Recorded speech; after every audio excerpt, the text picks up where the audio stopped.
Hello, wrestling fans, and welcome to this special edition of the We Can't Wrestle podcast. Nate Maxon, your host, here with you. As you know, every single year we have our own Hall of Fame here at the We Can't Wrestle podcast, the We Can't Wrestle podcast Hall of Fame. And this year was no different. We had our inductees. I have a panel of people that vote every single year on nominees and on the ballot itself. And every year I try to get as many people together as I can that are on the panels to discuss that year's Hall of Fame.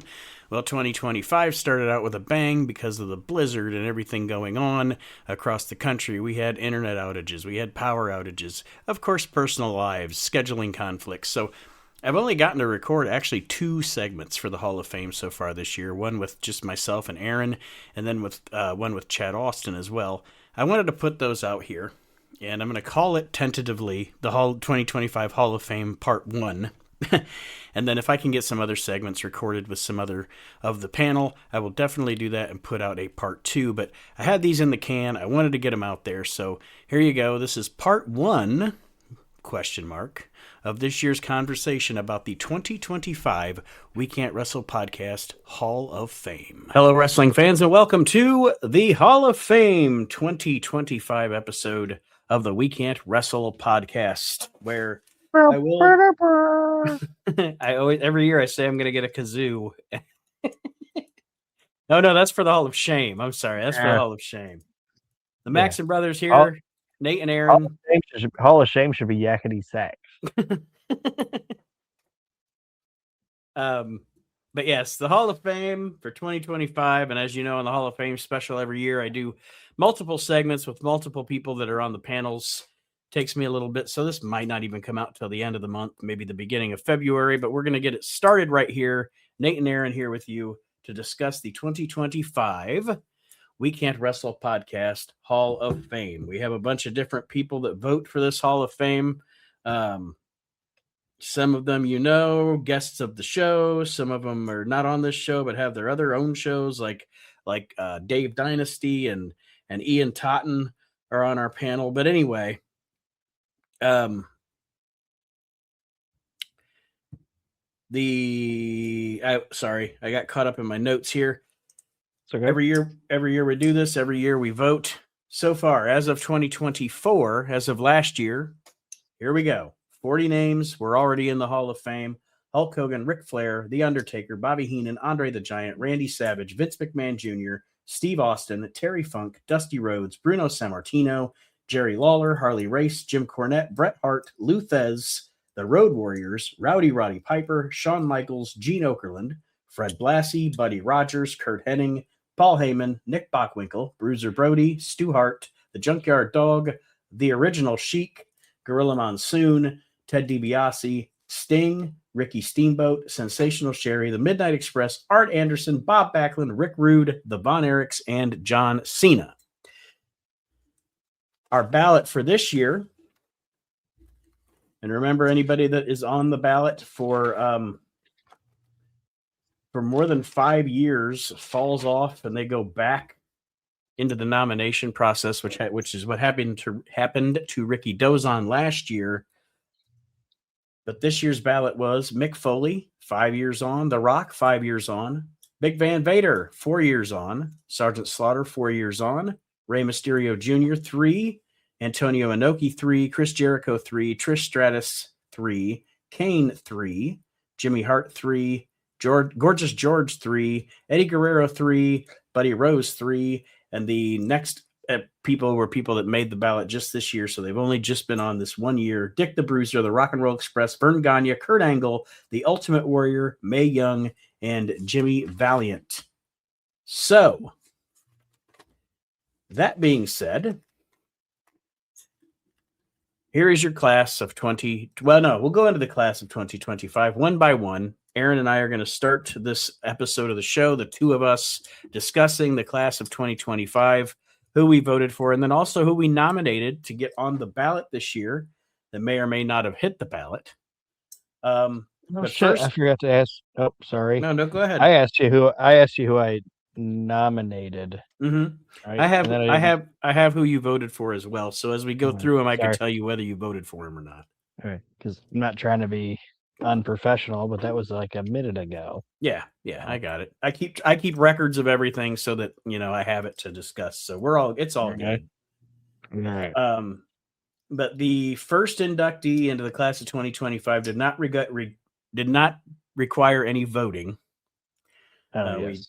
We absolutely positively are inducting our brother who passed away this past August, the first in-house inductee into the We Can't Wrestle Hall of Fame, Archie Mitchell.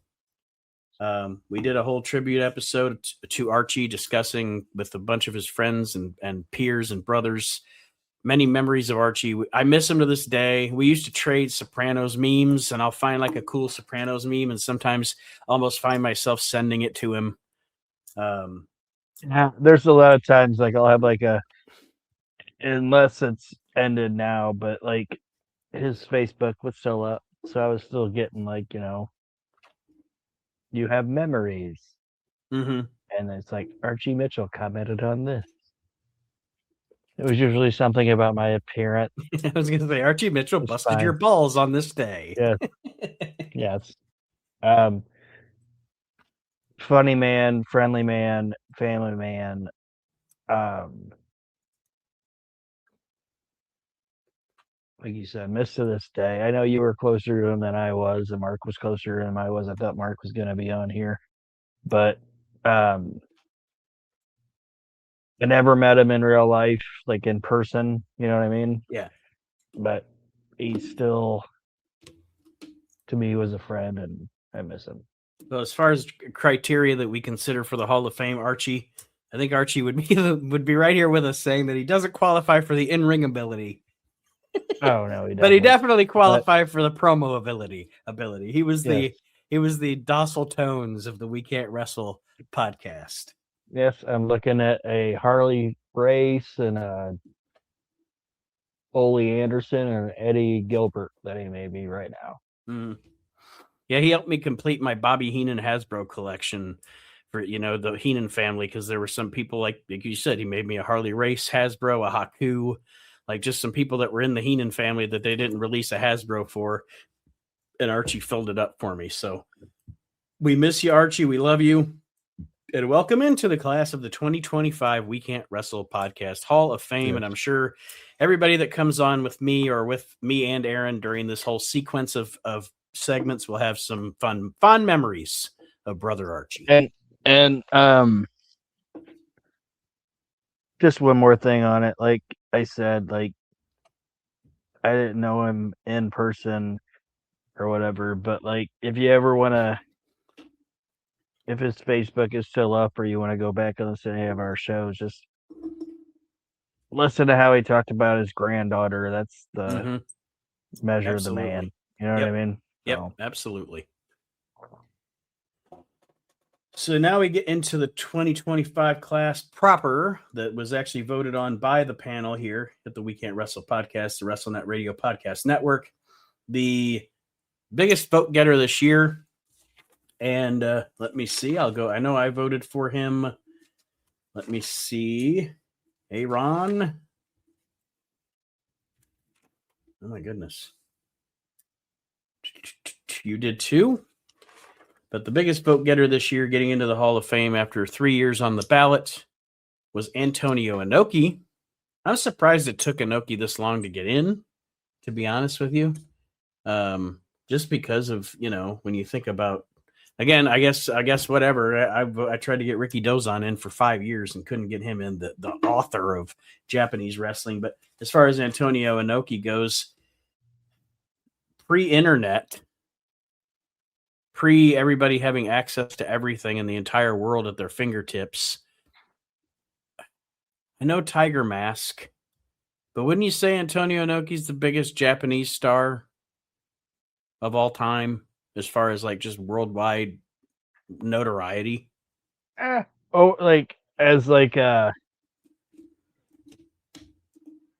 Over here, yeah. Of like people that might not know, and I'm not even going to try to sit here and say I'm a Japanese wrestling expert or whatever. Yeah. But I'd say over here, like he was as a kid, like me being a fan, as a kid, he was like the one that I knew first. You Mm-hmm. know what I mean? Like I knew Antonio Inoki before I knew who Giant Baba was, Same. or before I knew who Masawa was, I knew which I who know that Antonio came late. Inoki was. Which I know Kate Masawa came like a lot later or whatever. Mm-hmm. But I'm just saying, like before before I got even to the point where I even knew who Inoki was, to me, like the most famous Japanese guy was Mr. Fuji, and he wasn't even Japanese. You know what I mean? Like, Yeah. and I'm not trying to be. Well, I am kind of trying to be funny, but I'm just saying, like, as a kid, I knew who Antonio Inoki was, like, because I knew Mm-hmm. about Muhammad Ali and Inoki and all that, and yeah, before that, it was the guys that weren't necessarily Japanese wrestlers, you know. And I But mean, for the people now that are huge Japanese fans that rave and live, sleep, eat, and breathe New Japan Pro Wrestling. Hey, Antonio Inoki was the founder of New Japan yeah, Pro Wrestling. Um, Ironically, only a one-time IWGP champion. And he actually was, I guess, it's unrecognized by WWE, but he even beat Bob Backlund for the WWF title, and then Backlund yeah, beat him but back for it. So they yeah, don't those are. recognize it, but I think that was a Japanese tour that Bob went on, if I remember right. I mean, it you might was. want to look up. Yeah, It was, yeah, because they, like I said, they switched the belt over there for Japan. This is before the internet and shit, ladies and gentlemen. So you could do stuff like that, and the majority of the population wouldn't even know it happened. You know. I think it wasn't until like a lot of years later. I think they did. Did they eventually recognize it, Well, let me or is it see. still unrecognized? Hold on a second. Let me bring them up Because on. I feel like much years later, like in the 2000 ish, like late 2000s, they decided to acknowledge it. Okay, and this is just I didn't go to the WWE's thing, but and on his Wikipedia page it says WWF Heavyweight Championship one time. It still says unrecognized. Okay. So I'm not saying you're wrong. I just went to the first source I could I could think of. Yeah. But Inoki definitely deserves to be in any wrestling Hall of Fame, and I don't really have anything else to say. Just like I said, my biggest thing about him was his cultural impact as far as being like the most recognized Japanese wrestler before the internet over here, like you said, over here, worldwide. Um, and really, to be honest, most of my exposure to him, other than what I've watched a little bit on YouTube, like I say all the time, and Aaron does too, I'm not a Japanese connoisseur. I'm not a connoisseur of Japanese wrestling. But anything I've seen from most of what I've seen is his stuff that he did in North America. I've seen obviously some stuff on YouTube from Japan, but Yeah. And cultural wise, and there's a couple guys that I'm gonna bring that up on the list of people that I nominated. There's two guys that I could bring that up on the guys that I nominated. But um even saying like he's the most recognized Japanese wrestler pre-internet, he could almost, and I know he didn't like, I'm not saying he's like a I don't know, you don't want to talk too long tonight, but it's all right. I'm not saying he's like a Stu Hart or a Vern Gagne and like training wise, but how many Japanese stars that made it to the US that we talk about did he have significance in their career for? Yeah. You know what I mean? Like not even him being like the most known Japanese superstar over here. I Mm-hmm. think and you can poo poo it if you want, but he's like Japanese Vince McMahon. Oh yeah. Yeah. You know what I mean? Yeah. Like how many stars he didn't necessarily create it or whatever, like, but how many people did he help facilitate and put on the bigger scale to be a bigger star? You know Mm-hmm. what I'm saying? And then as far as culture in Japan, hell, he was part of the political system in Japan too. Yeah. It's like Vince McMahon didn't create Stone Cold Steve Austin. but he created the Trajectory. platform and the trajectory for Stone Cold Steve Austin to Mm-hmm. become the man. You know what I mean? Yeah. Well, there is Antonio Inoki, our first inductee into the Hall of Fame 2025. The next one, the second most vote getter, was actually on the bubble this year. It was his 5th year on the ballot. If he wouldn't have made it in, he would have had to go back through the nominating process. But Mick Foley is our next inductee into the class of 2025. We Can't Wrestle Podcast Hall of Fame. I did vote for Mick, mostly because I noticed that he had been on the ballot for 5 years, and I hadn't voted for him in the past because I thought other people would get him in. Like voting, and they didn't. So this year I did throw in my vote to see if I could help get him in, because I do believe he deserves to be in the Hall of Fame. You did not cast your vote for Mick this year, but I think he deserves to be, and I think he's a Hall of Famer. I think that he he contributed a significant to the business. He helped. I know that in the Attitude Era, it's more than it got. I don't know. In the Attitude Era, it was a team drawing, and I'm not saying Austin and The Rock weren't the big draws, but Mick helped do that. Mick helped draw the crowds in the Attitude Era. Yeah. And I did not vote for Mick Foley because I didn't think he deserved to be in there, like, at all. Mm-hmm. Mm-hmm. Okay. But there's just certain people that might not be in there.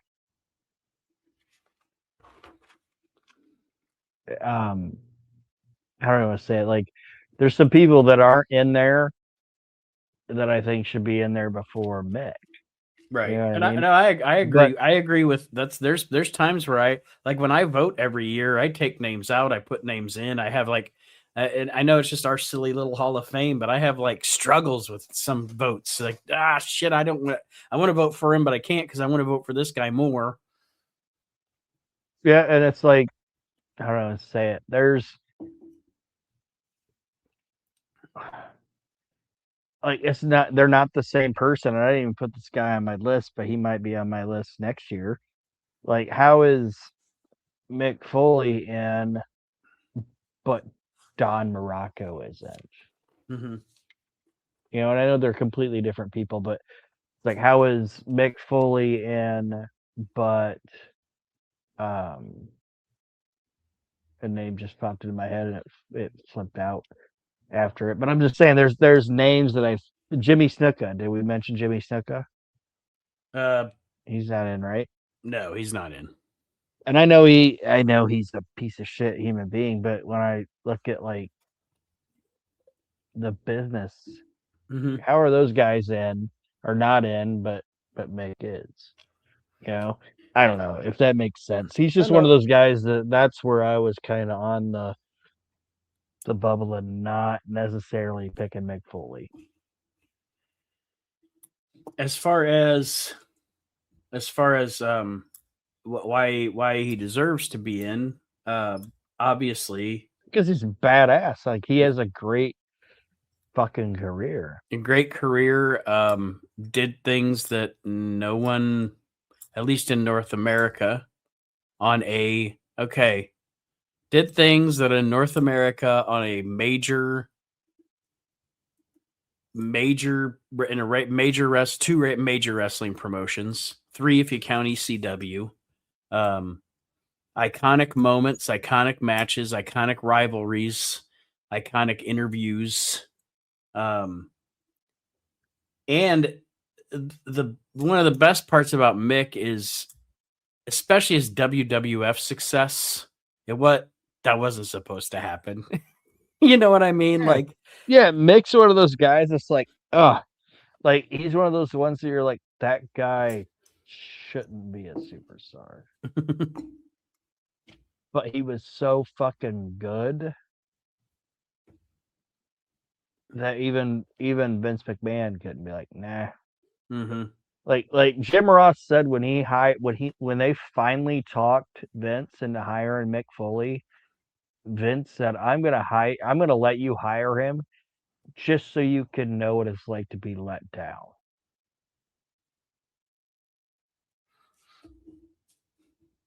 And that guy went into that company and made himself a star. Like he's people can say and he did it. People can say like Steve went in there and was like a guy that got his own push and made it happen, you know. Yeah.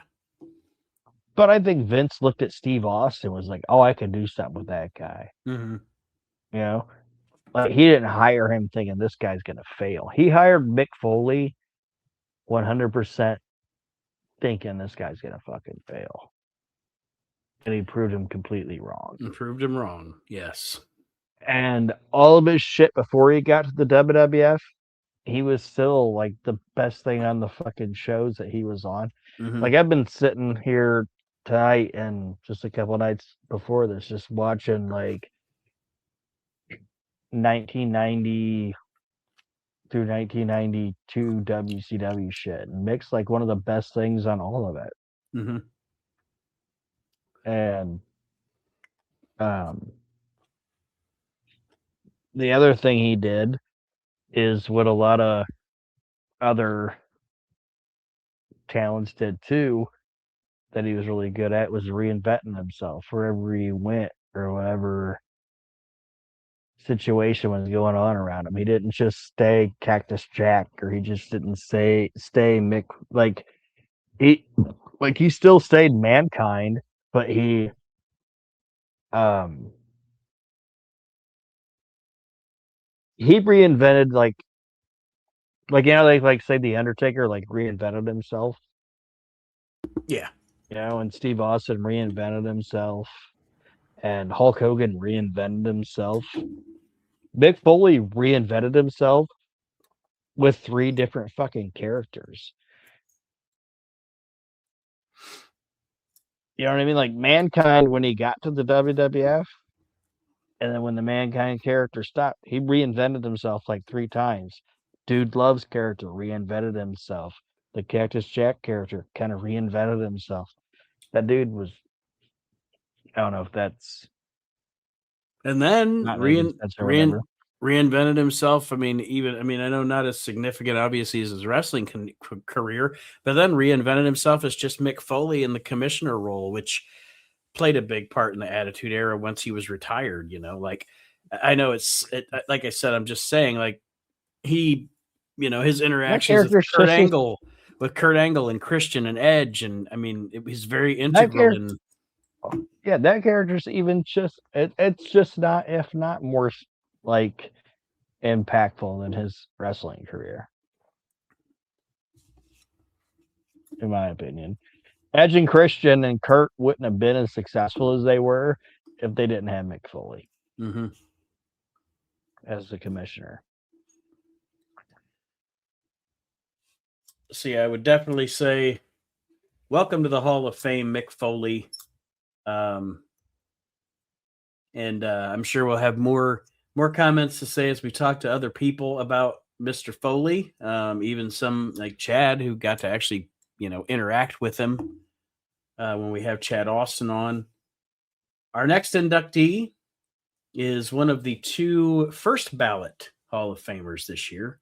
First time he's on the ballot, and he got into the Hall of Fame, and I think well deserved. I've nominated him for the ballot most years that we've been doing this. This year he got enough nominations and got on, and it is Vern Gagne.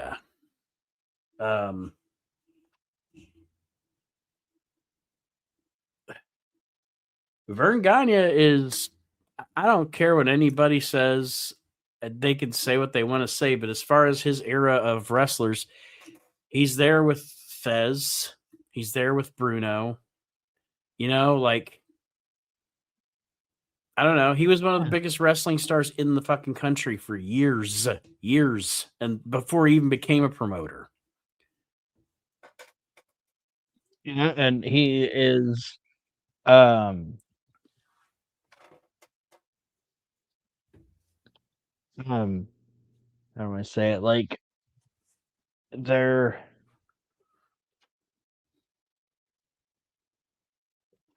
there's I'm trying to think about the way I want to say it.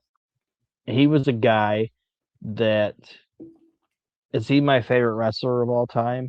No. Is his territory my favorite territory of all time? No. But it's like you used to say, or not like you used to say, it's like you said about like significance to an an area or a Or promotion the or business. whatever. The business. Like he not only carried a company and built a territory, but how many stars did he put into the fucking professional wrestling business? Mm-hmm. You know what I mean? Ric Flair, Iron Sheik, Sergeant Slaughter. Sergeant Slaughter, Ricky Steamboat, just the fucking names just keep going and going and going. And like I And said, the territory wasn't the greatest. Like that's my um like one of my least favorite territories. And it wasn't because of like it's like I don't know what to say. It's not like it's not because it's my least favorite because of the talent, just the presentation of it, you know. mm-hmm. But the So man himself, here's my thing, and this is where I'll even say the territory itself. I'll go out on a limb, and I'll say that Vern Gagne, for his time, might have been a better promoter than Vince McMahon Sr. and them. Here's why I'm going to say that.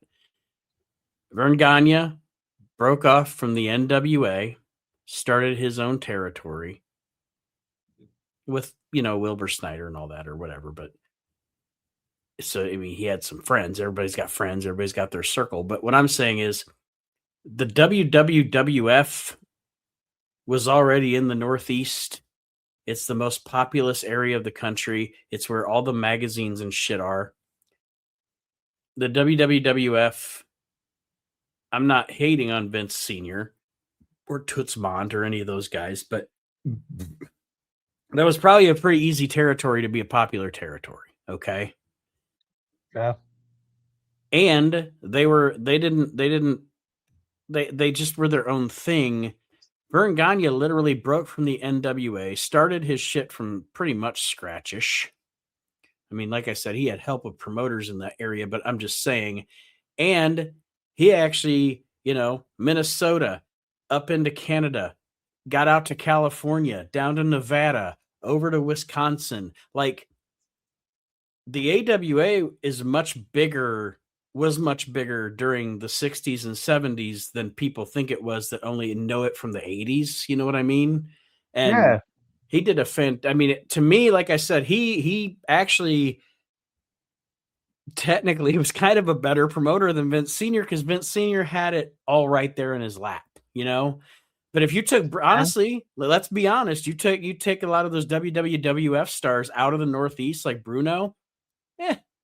Eh, most people are like, yeah. But you go up in the Verd, you got fucking Nick Bockwinkel and Ray Stevens and Mm-hmm. fucking he's not one of my favorites, but I understand why people like him. But you have the Baron and all Mm-hmm. those people. Like, yeah, it's good shit, pal. The Blackjack, like, yeah, I'm not knocking Vern. Say what you want about Greg, but the fucking him and Brunzel. yeah, him and Brunzel, they were a hell of a fucking tag team. Yeah, Like, Greg Gagne isn't I think Greg Gagne gets kind of shit on sometimes. Because he's promoter's son. And I Yeah. mean, later on when he was doing the camo thing and everything, that was pretty lame. But as a tag team with Brunzell, goddamn, they were fucking awesome as a tag team. Yeah.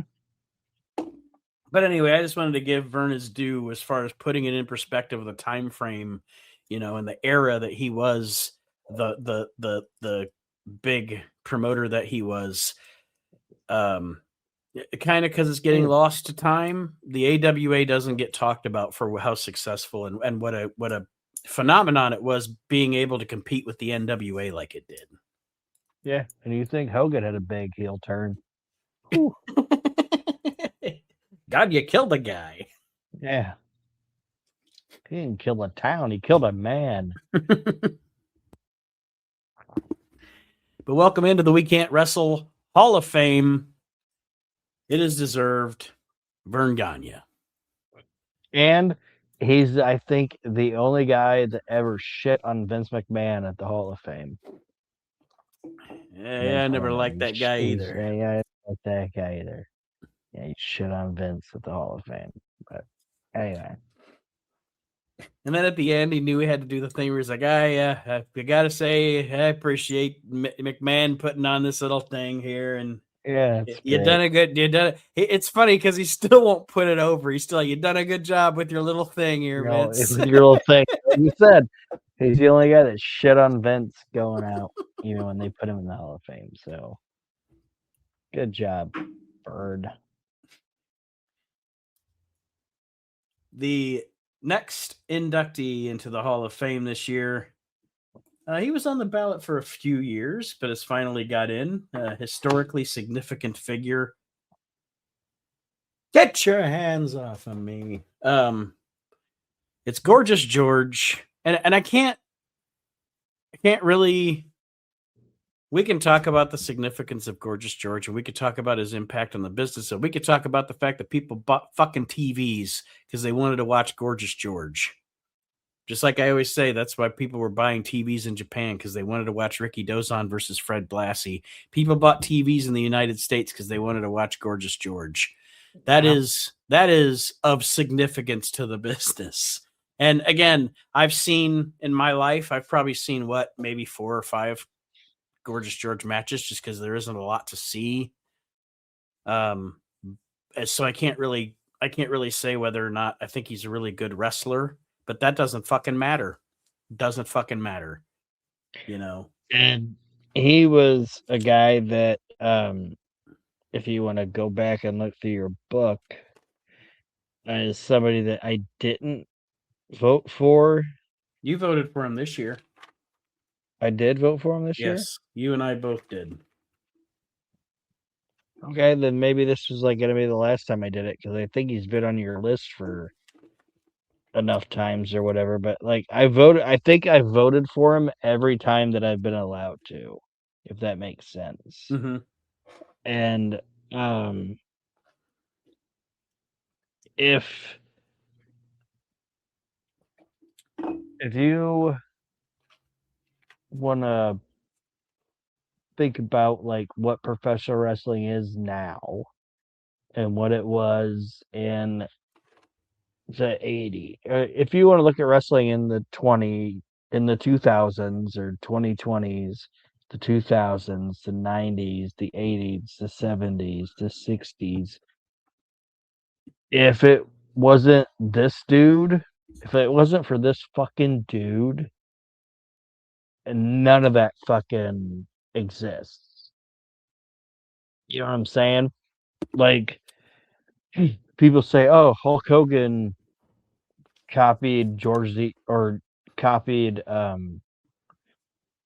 Billy Graham, or this guy copied Hulk Hogan, or this guy copied Hulk Hogan, Jesse Ventura, all those guys, they copied fucking Gorgeous George. Mm-hmm. You know, and if you don't have Gorgeous George, you don't have Buddy Rogers. If you don't have Buddy Rogers, you don't have Ric Flair.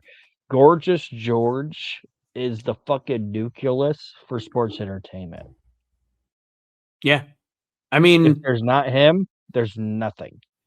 If there's not him, what the is wrestling business would have fucking died. what It is wouldn't even one exist now.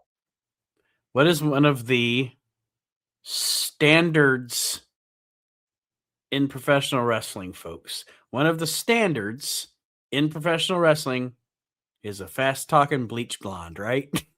Yeah. Yeah. Now, Gorgeous George also knew that he was wrestling in the 1950s and 60s, knew homophobia was a thing, and he was It the wasn't first even one. the 50s and 60s. It was the 30s and 40s. Yeah. Yeah, you're right. 30s, 40s. But I'm saying he's touching that nerve, you know? Yeah, like, and I'm trying to like maybe assimilate it to what people would know now. Like, and you can tell me, you could smack me in the face and tell me I'm stupid if you want to. But you know who's Gorgeous George now? And he's not even one of my favorite people or favorite wrestlers in his character, but you know who it is? Hmm. Seth Rollins. Oh yeah. Comes out flamboyant clothes is fucking annoying. His big shoes and his flashy glasses and his big elaborate outfits and Yeah. oh, that's Gorgeous George, man. Mm-hmm. Randy It, Savage. Randy Savage was the 80s Gorgeous George. Ric Flair was in a different territory, but he was 80s Gorgeous George because fucking Buddy Rogers was the 50s, 60s Gorgeous George. Gorgeous George is the fucking man. If you didn't have Gorgeous George, you would not have sports entertainment. You would not have professional wrestling would not be a thing without Gorgeous George.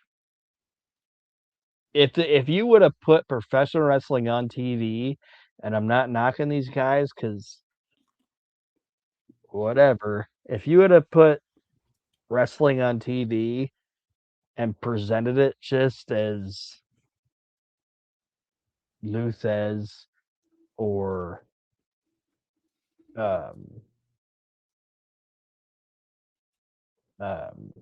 trying to think of another person. We got Luthez versus Bob Brown. Yeah, if you would have just put that on it, it would have fucking died, man. At least It television would, wrestling. Like, and television's the only thing that kept wrestling alive. right. Well, I mean, somebody will tell you Joe Stecker wasn't on TV, but there wasn't TV yet.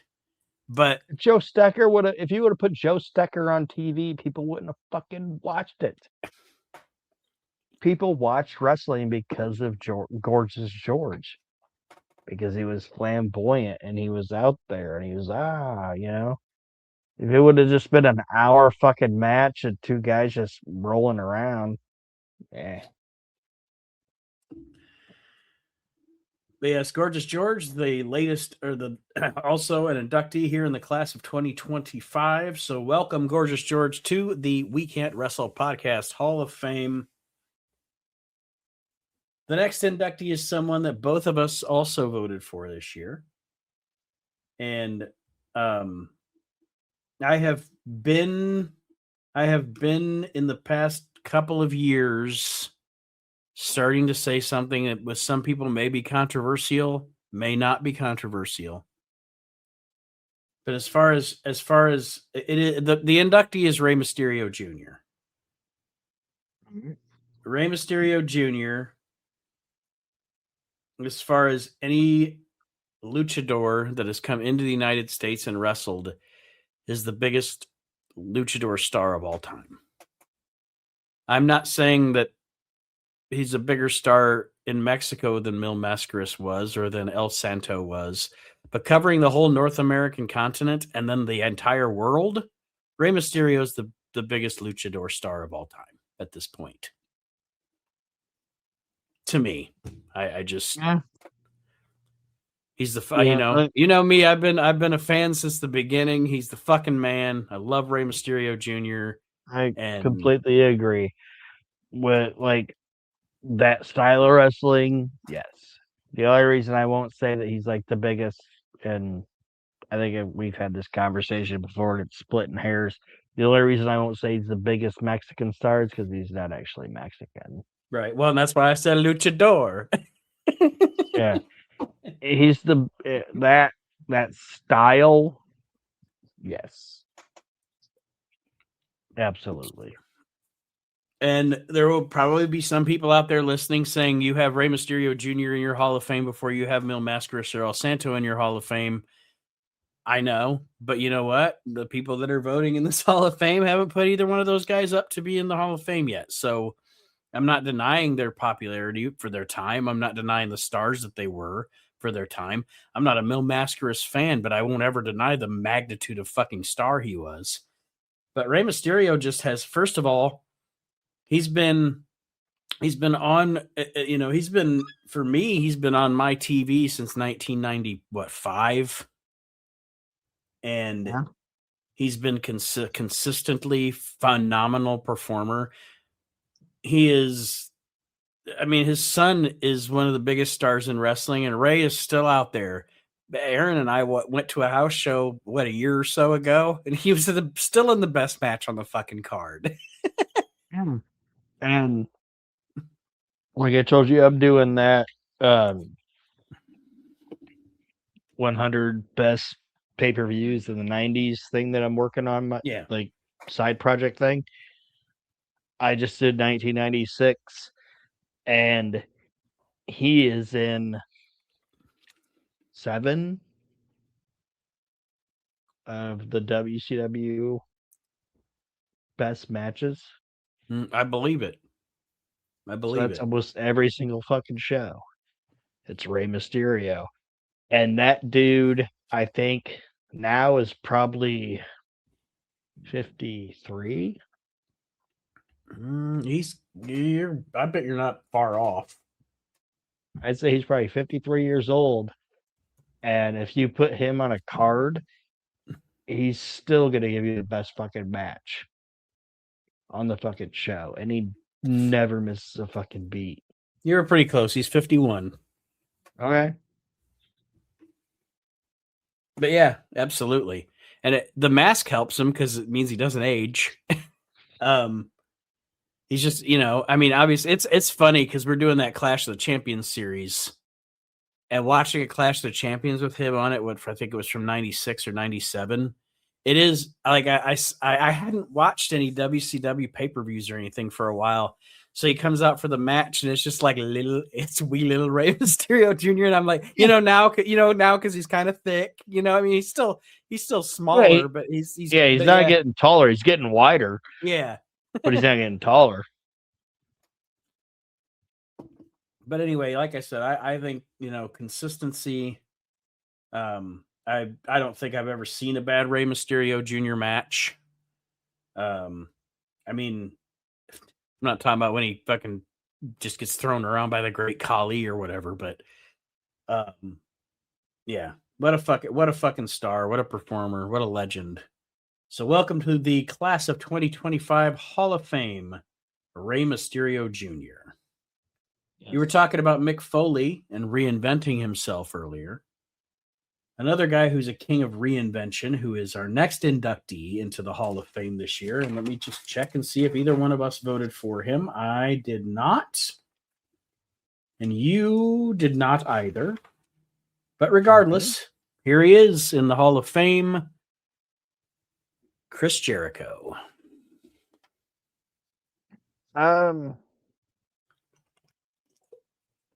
Not gonna say that Chris Jericho doesn't deserve to be in there. No, he does. There's just And people I think deserve to be in before him, like you said earlier. yeah, like we don't have Don Morocco in here yet. Mm-hmm. And when I say that, one of my favorite things about Don Morocco, and I know we're not talking about Don Morocco, but one of my favorite things about Don Morocco was his promo ability. Mm-hmm. You know, and he spoke like this. I'm gonna talk quiet, brother. Like he made Mm-hmm. you listen. You know, my favorite incarnation of Chris Jericho was the Chris Jericho in the suit Mm-hmm. that talked I quiet. I call it 2008 And Chris Jericho. Yes. that Jericho, Even though it was like 2008 to 2010, it was 2008 Chris Jericho. but that Jericho is the best Jericho. I like that Jericho and the polar opposite Jericho, the absolutely obnoxious Jericho in WCW. Those are my two Yeah, favorites. yeah, and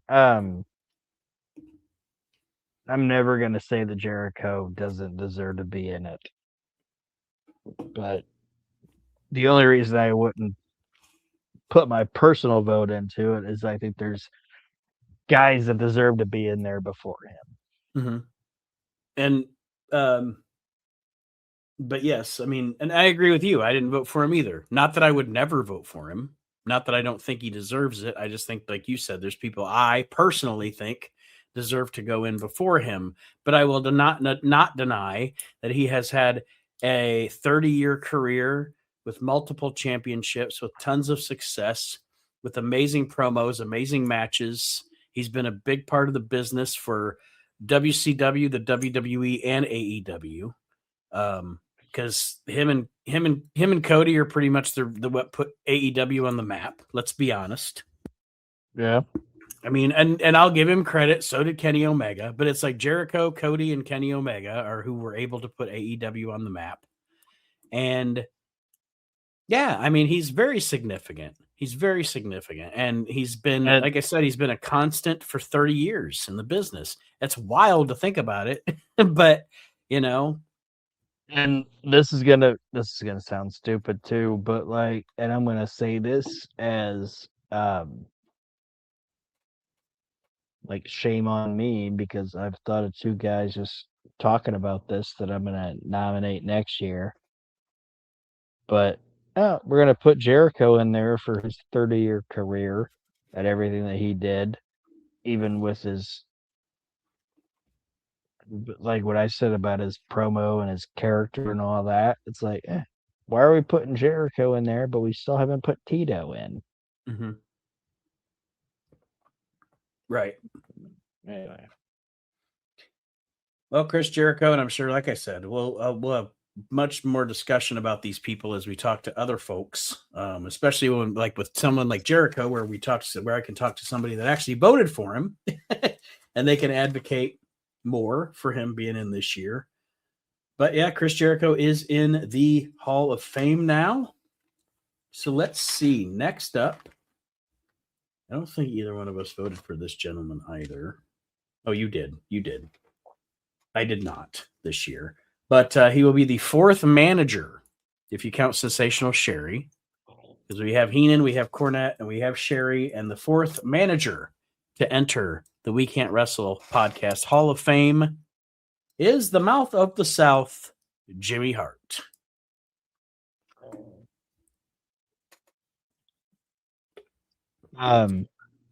sorry, I'm writing down everybody that you're saying got in. Um, I didn't nominate Jimmy Hart, but when I saw him on your list of possible inductees, I was like, all right, Yeah, like Jimmy's been I can on get. as of this year. He was on for 3 years from the ballot, and he got some support for a little bit of support each year, but this year he got us enough support to put him over the top. And I'm going to say, I'll let you finish, but I just wanted to say I didn't vote for him this year, but he definitely deserves to be in. I would put Jimmy Hart in a Hall of Fame just based on his Memphis before he even gets to the WWF. And then there's the whole Oh yeah, WWF run. like his Memphis shit was great, He was the best thing about and Memphis wrestling when he was there. yeah, yeah, and um,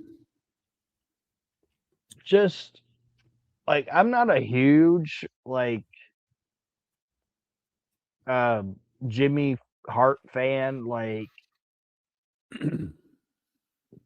post, how do I say, like when Jimmy, and I know they were friends before it, and he like was like his basically his um like how Tim White was to Andre the Giant. I know Jimmy was like that for Hogan, Mm-hmm. in real life. I'm not a huge on screen fan of Jimmy Hart from like put him with Hogan on, you know?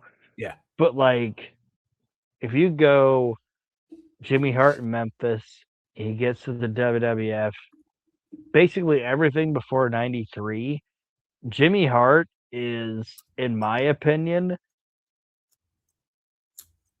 second best, and this isn't an insult because to be second best to this guy is an honor. Jimmy Hart's second best to Bobby Heenan. WWF. Just in general, like Jimmy Hart was like, if you have no Bobby Heenan, Jimmy Hart's the greatest manager of all time, in my opinion. Okay. Yeah, because like I think he's like probably fourth for me because mine it goes Bobby, Cornette, Albano, Jimmy Hart.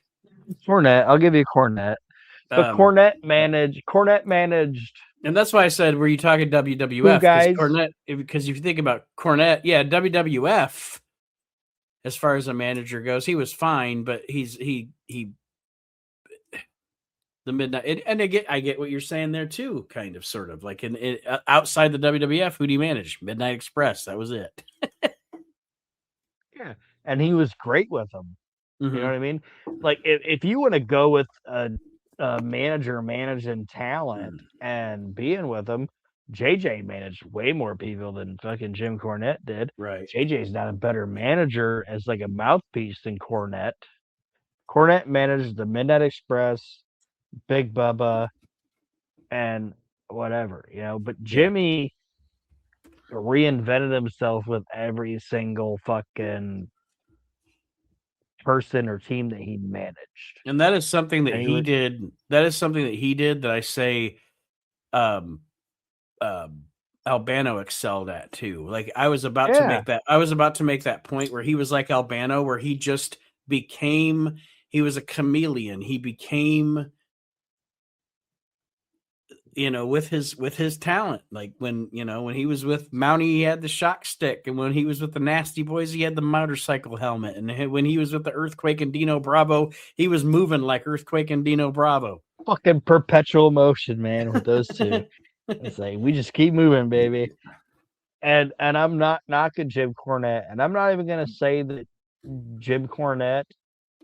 I'm not even gonna say that Jimmy Hart wasn't like a better manager than Jim Cornette or whatever.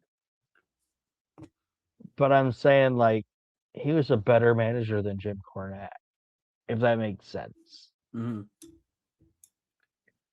Jimmy Hart to me was just, when I saw his name on the list, I was like, this is the guy I'm gonna vote. He might have not been a guy that I nominated, but when I saw his name on the list, it's like he deserves it. Well, welcome to the class of 2025, Jimmy Hart.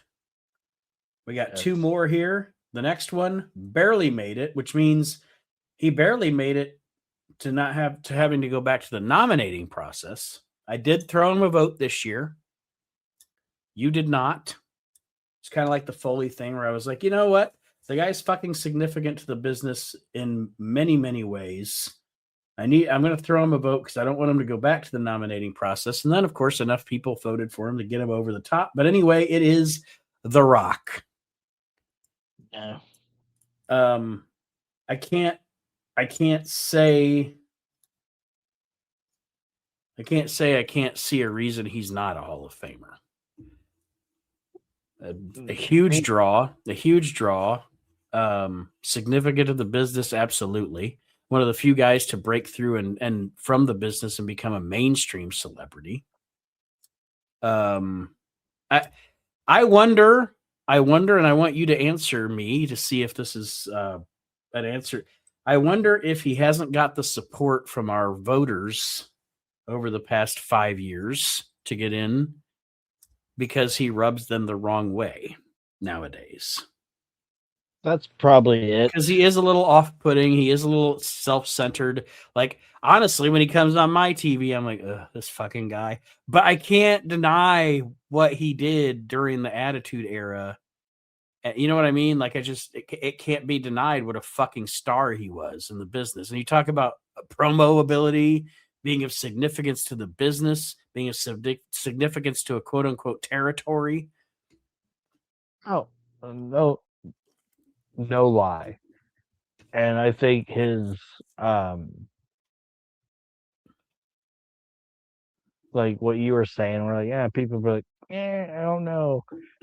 It has something to do with that. But I don't know how to say it. Dwayne Johnson, I think, benefited from coming around when he did. And I'm never gonna discredit anybody for this, but like piggybacked off a bunch of people and catapulted himself. You know what I mean?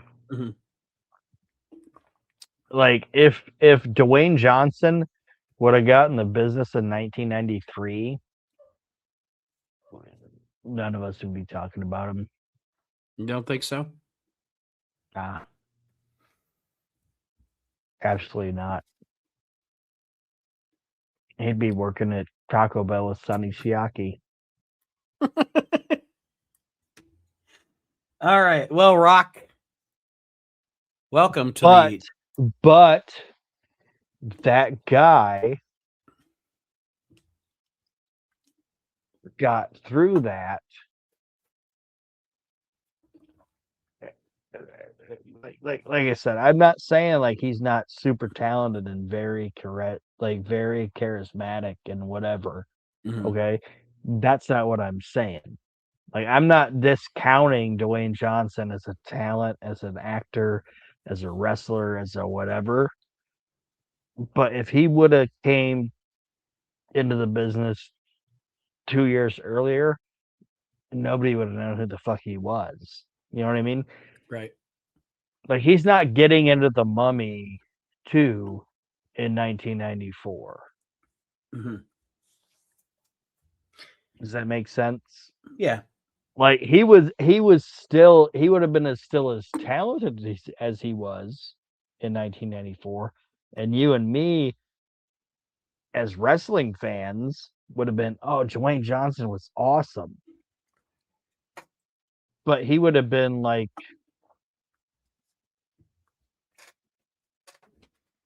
not talked about, and he would have never had the career that he did. He was just lucky to be the age and at the point that he was at that time. If that makes sense. Okay.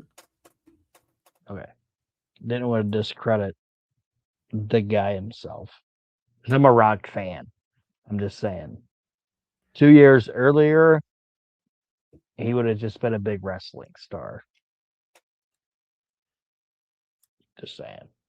The last inductees this year are the second, joining Vern Gagne as the second first ballot Hall of Famers for 2025.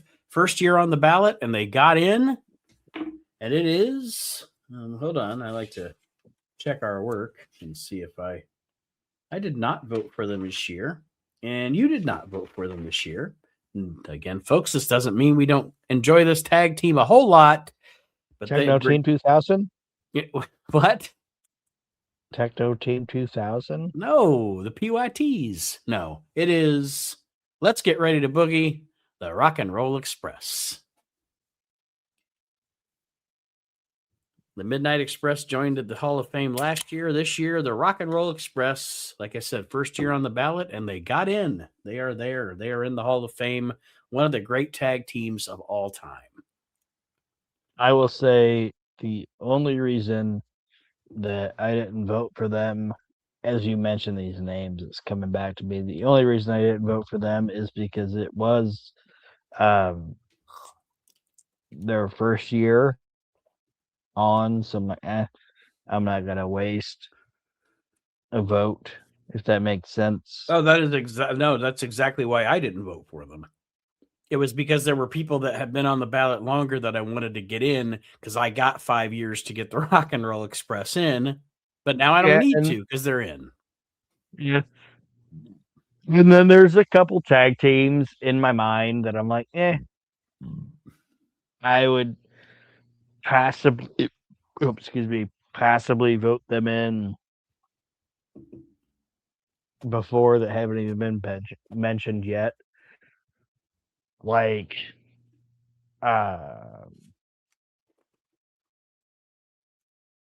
like, um, Gene and Ole and Davey and Dynamite, like shit like that. Like, Yeah. you know the wrestling I like. Mm-hmm. Teams like that I might personally wouldn't vote in before the Rock and Roll Express, and I'm not even knocking the Rock and Roll Express because they're a great fucking tag team. I want to ask you a question, and I want you to be honest with me because I want to see if I'm missing somebody. Because the Rock and Roll Express isn't even my favorite tag team. You know me, my favorite tag team is the Hart Foundation, Yeah. and but the question I'll pose about Rock and Roll Express, just them specifically, and it's an honest to God question. If you say Nate, you're fucking wrong. Here's an example. That's have you ever seen a tag team in the area they were wrestling at the time they were on top that excited a fucking crowd like the Rock and Roll Express?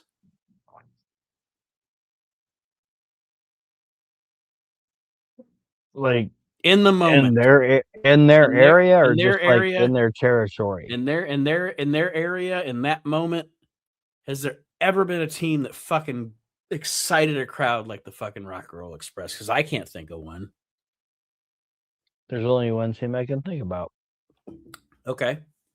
And like you're saying, like not necessarily that team is in the Rock and Roll Express territory, like the not polar opposite, but the territory they like. You know what I'm saying? Yeah. Yeah. Like the equivalent. Mm-hmm. It would be Davey and Dynamite. In Calgary? And even in the WWF.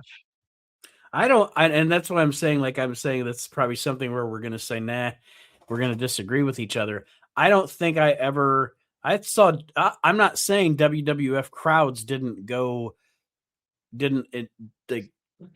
weren't exhilarated for watching the Bulldogs and the Hart Foundation or whatever, but I don't know if I've ever watched crowds go wilder for a team than the Rock and Roll Express when they were in their prime in their area. I don't know. That's just me. It's just me. And again, I'm not making a case against the Bulldogs. I'm just telling you that's the equivalent of, in my opinion, is Davey and Dynamite. And Davey and it might just be me. I don't know. No, I'm not saying you're wrong. I'm not saying you're wrong because I wasn't posing the question to be right. I was just posing the question to be, I know. You know what I mean? Okay, so congratulations to the Rock and Roll Express. Oh, I'm sorry. Did you have anything you wanted to say about Rock and Rolls before we move on? Just that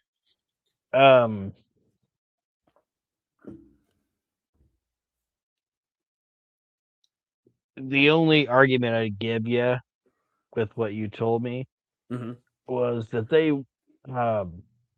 and I'm not knocking them at all because they're a great tag team. Okay. The only reason that I might say maybe Davey Dynamite over them is that the Express worked with like 3 teams. Right. That's my only thing. And it is surprising to me that the Bulldogs have never made our ballot, and they know they'd never gotten enough nomination to be on the ballot. But that is it. The class of 2025: Archie Mitchell, Antonio Inoki, Mick Foley, Vern Gagne, Gorgeous George, Rey Mysterio Jr., Chris Jericho, Jimmy Hart, The Rock, and the Rock and Roll Express. So, and we'll get into just really quick who we voted for that didn't make it and who we nominated, and we'll do about maybe 10, 15 on that. But for the 2026 ballot, the names that are on there are still that are still on the ballot 5 years. So if either one of these guys doesn't get in next year, they're off. They got to go back to the nominating process. Would be Vader and Sergeant Slaughter.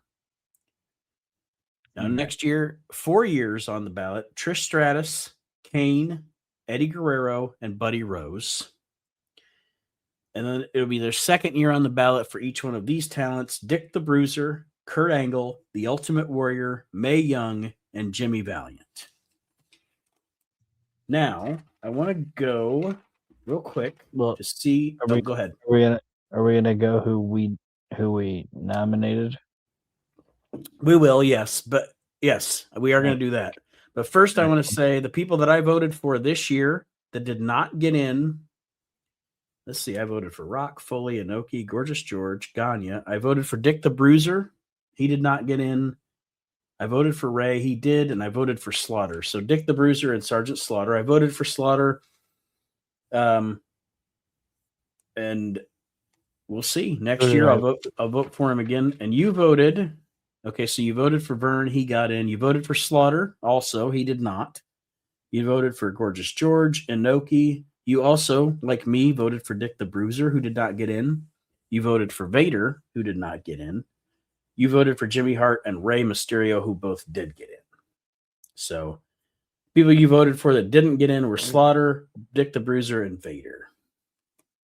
Well, can I pee real quick before we... All right, so those are the people we voted for. Some got in, some didn't. Now, I want to go over our nominees this year. Some made the ballot, some didn't, but I want to go through first off, and then we'll go through them, and then we can give a little, like we always do, a little 30-second thing or whatever, why I nominated this person. If you want to give a retort, you can give a retort or whatever. I will retort you. So here's who I nominated this year. Vern Gagne, who obviously got on the ballot and got in the Hall of Fame because he was one of our first ballot Hall of Famers. I renominated, because I'm going to keep fucking trying, Ricky Dozon, because I don't understand why people don't understand what the fuck I'm saying about Ricky Dozon. Anyway. It's because we don't wear Cosby sweaters and don't want our thumbs cut off.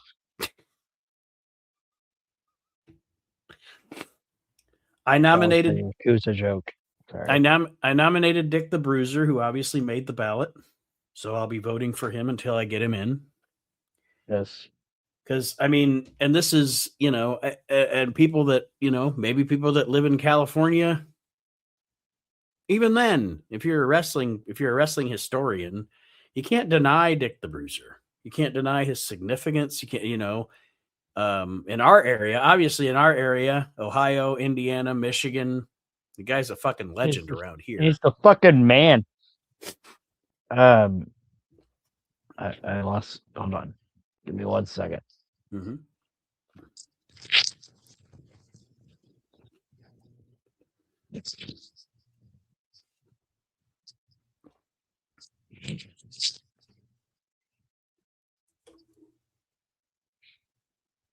I'm very much a list-oriented person. Mm-hmm. Okay. And I dropped my pen, so I wanted to pick it up. Okay. And we were just talking about it. Dick the Bruiser was on my list of people that I sent you, right? Yes. And I was kind of like breaking away from your criteria. I try to go like cultural impact, business impact, groundbreaking, talent, tag team, personal when like that type of shit in my mind Right. when I'm like thinking about it. And um, Dick the Bruiser to me was like historical. Mm-hmm. Like when when you look at like the like Observer Hall of Fame, the Pioneer Days. It's like I'm not going to talk about that, but I'm just talking historical wise. Dick the Bruiser is almost in the same thing that we were talking about, like Gorgeous George. He was a fucking television star, Mm-hmm. and like you said, in our region, like the Ohio, Michigan, Indiana area, I Right up think there with the about Sheik. people. Yeah, I think of people like our grandpa's age. Like when I used to go up and see my grandpa at the VFW. Those guys knew the Crusher, The the Sheik. Sheik, and Dick the Bruiser And Bobo Brazil. and Bobo Brazil. Those are the fucking men. You know what I mean? And the Mm-hmm. Great Wojo. Those are the guys in this area. So yeah, But he made the I gotta ballot, check so that that's out. good. We can just keep voting for him. And Dave Dynasty definitely will too. Um, Yeah, because he's in the same area we are, right? He's a yeah, Detroit yeah. guy. Dave actually nominated Bobo Brazil for the ballot, and I was like, "How the fuck have I not nominated Bobo Brazil?" Um, Cocoa Butt. shame on me. Cocoa Butt. I'm gonna write him down, man. 30 years in the business, and it's Bobo Brazil. Bobo Brazil. I also nominated because I've been you can't see a lot of it. You can't see a lot of it, but I've actually been doing a lot of research and reading for the past couple of years into this team, and there's really not a lot of footage. I'm just going by people who saw them and how and the historical significance of them. So I went ahead and nominated the Blonde Bombers, Pat Patterson and Ray Stevens, because from all accounts, they're like the best tag team I've never seen. You know what I mean? Like Yeah. anybody you hear talk about them or read about them that actually got to see them, apparently they were just a phenomenal fucking tag team. And I go back and look at the records and I look at the attendances and everything. And I just really have, I don't know, I've gotten on not like a hard on for researching this team. Pat Patterson. I'm sorry I said that with Pat Patterson involved, but That's all right. There's only one tag team that I would in that era that I'm like, I wish I could see this team's matches more than that team's matches. And it's mhm, like I want to see Larry Hennig and Harley Race kick the shit out of some people. yeah.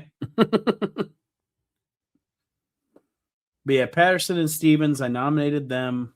Um, unless I like fervor up and talk to some people like you and Chad and everybody to try to get it. I don't know if I'll even ever get them on the ballot, but I also nominated tell a Mexican just to get out of here.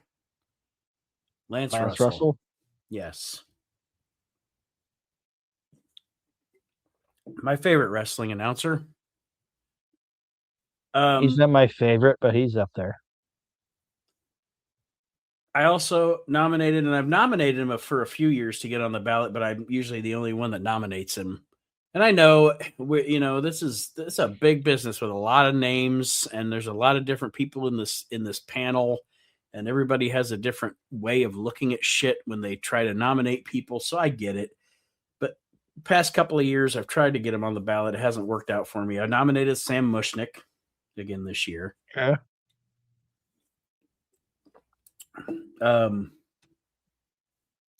And for the first time this year, and I don't know why I haven't nominated him before. I think maybe this year it's because I've talked about him a lot this year and kind of been on he's kind of like Stevens and Patterson, but different. Stevens and Patterson, it's because I don't see and I've had to research without seeing. But with this guy, it's because I've seen it all these years.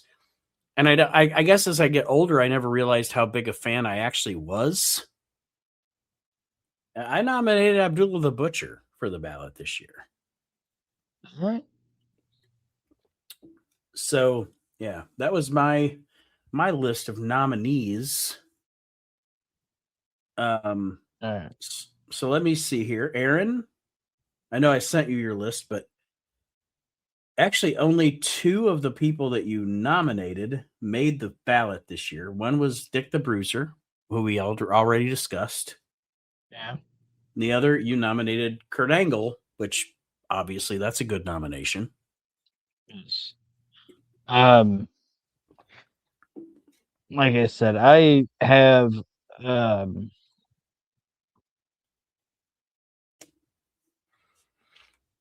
like you've typically said we can like nominate 7 people, Mm-hmm. right? So and you've never really given categories, and I don't want to like be a super nerd on this, but when you send these out, I break it down into 7 categories for myself, and I do cultural impact, business impact, groundbreaking, talent, tag, historical, and personal, Mm-hmm. if that makes sense. Yeah. And you said Dick the Bruiser, which he is my historical, and we talked about why. And people that I sent you, and I hope they get on the list eventually. And I'll tell you the reason and the person, or the person and the reason, however you want me to do it. But like cultural impact, I picked Kevin Nash. Mm-hmm. And the reason I picked that is because of the NWO, obviously. Right. And um, the reason I picked Nash was, I'm not going to lie, I thought we already put Scott in. So I thought Scott Hall was already in there. And No. that's why I picked Kevin, which after you read the list, I now realized we didn't. But Scott jumping was a big deal, and it really was. But when Kevin jumped over, it was an even bigger deal, if that makes sense. Well, he'd been the World Wrestling Federation champion, so yeah. Yeah.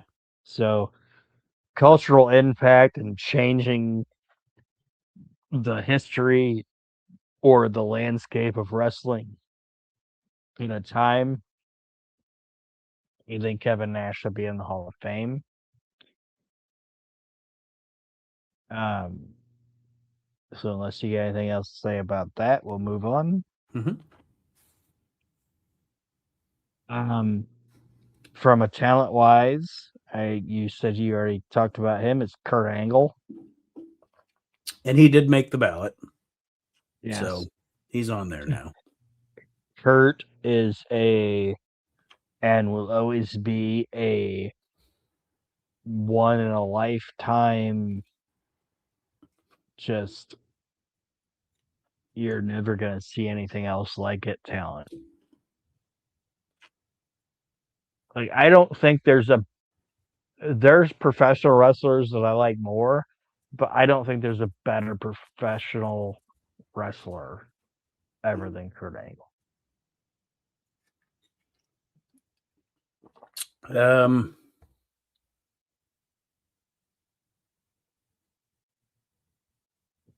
I'd probably say Kurt Hennig, but that's just me. Kurt Hennig had some like, and I agree with Kurt Hennig, but he was a second generation person. I'm just saying this guy has no knowledge of this business. Plop, there he is. Duck to water. Duck to water. Fucking best. Kurt Angle might be the greatest professional wrestler of all. Kurt Angle might be the best, greatest professional wrestler of all time, in my opinion. And then if we're gonna go groundbreaking, if that's okay, I'll do my groundbreaking one. Mm-hmm. It's Ron Simmons. And the reason I'll say that, and we've talked about it a lot with the Clash of the Champions series we've talked about, is that he was obviously the first African American world champion, and I don't think that should be um, downplayed or discredited as much as what it is now. Right. I think it should be talked about more than it was even at the time. Like I don't think Ron Simmons gets talked about as much. I don't think he gets talked about as much as he should be in the aspect of his career, in my opinion.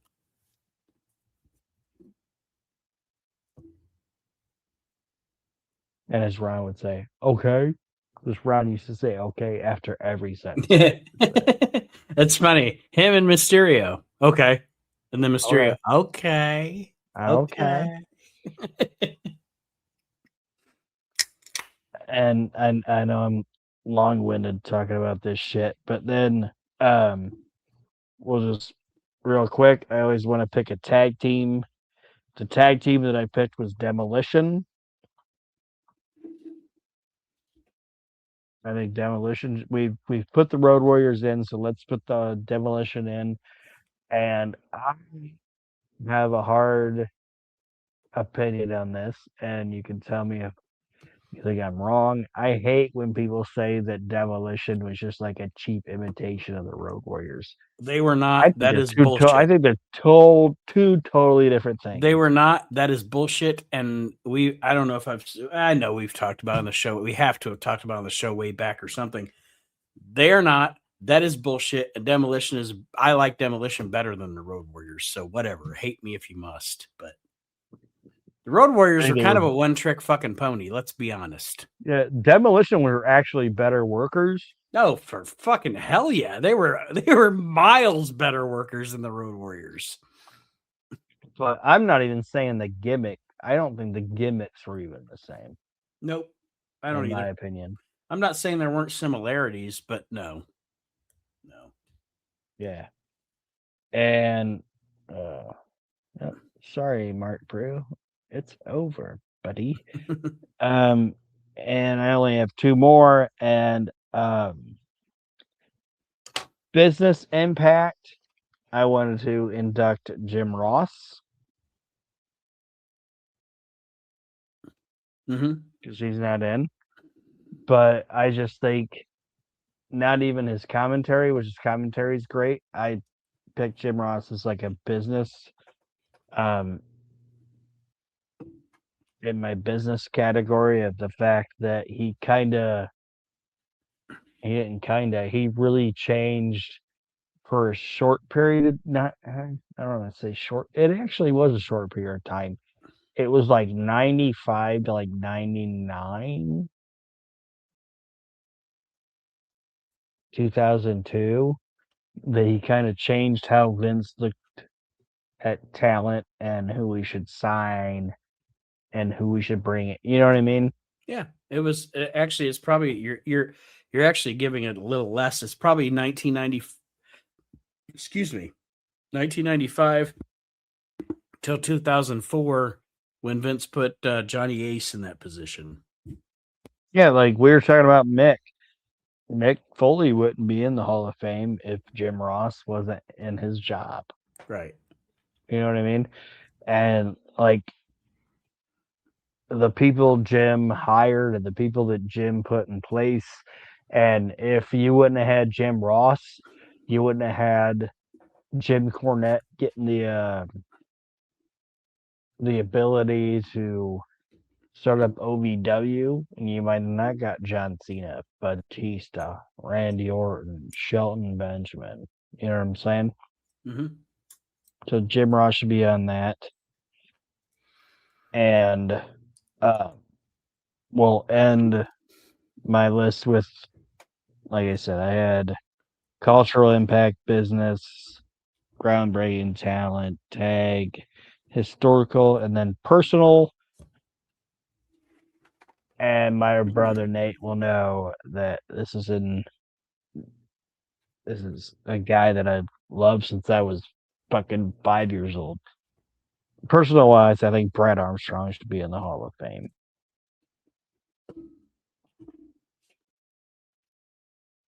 Maybe that's Just for his... Oh, good. Sorry. Well, I don't. Like I said, I don't break it down necessarily like you do, but maybe that's me with. If I look at my, if I look at my list from this year, as far as what maybe who everybody else nominated, as I look at that, maybe that's Abdullah for me. I don't know. You got Yeah. you have your personal favorites, and of course you're going to try to give them some love. Oh yeah. I want Brad Armstrong in every fucking Hall of Fame I look at. That dude is in my top 10 favorite wrestlers of all time. Fucking love me some Brad Armstrong, and I think this might be the first time anybody voted for him. Yeah. But I'll keep voting for him as long as I can, and I like you said, I've never seen a bad Rey Mysterio match. I've seen bad Brad Armstrong gimmicks, okay, that people tried to saddle him with. Yeah. But I've never seen Brad Armstrong, the man, have a bad fucking wrestling match. And I think they're the most underrated wrestling family of all time.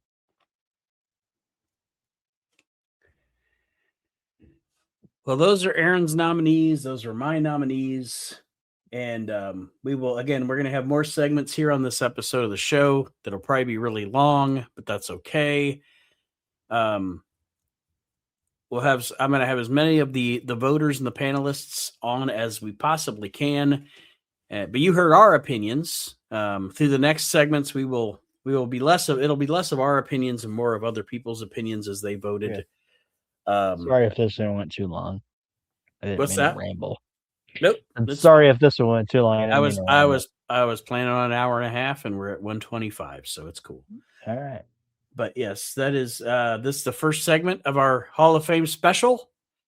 So we will roll right into the next segment of our Hall of Fame special here at the We Can't Wrestle Podcast 2025 Hall of Fame.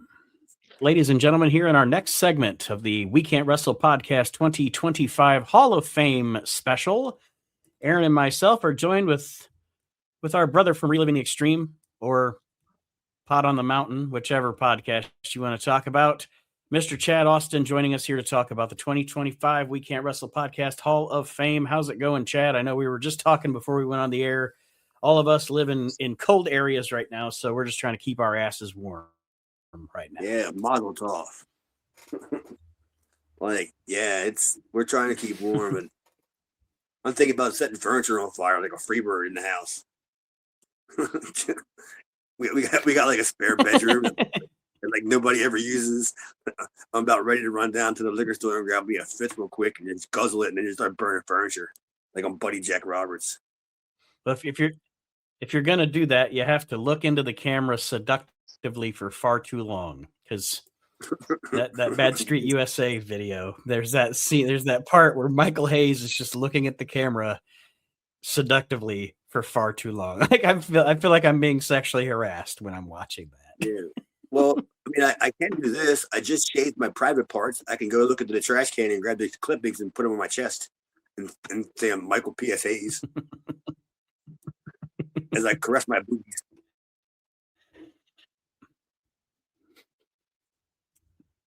He still works there, doesn't he? He still works at WWE. He's all over TV still. It blows my mind how that. I was gonna say, it just blows my mind how all the people that have come and gone from that place, he's managed to fucking not get fired, and he's even done shit that should have got him fired. I don't know. Yeah, he moves up the chain. He violates human resources and moves up the chain. like if Vince didn't even want him. If Bruce and like Hunter and that other dude that's on the production team, once they leave, Michael's in charge. I mean, there's only a couple more steps and he's running the place. Next year at this time, Chief Creative Officer Michael Hayes. Yeah, and that right below it's going to say Lee Fittings, Michael Hayes, and Lee Fittings. I swear that name's I made up. That can't be a real man. Oh, I don't. He I does don't know who the fittings guy now. is. He used to do press-on nails. Yeah, he does tuxedo rentals.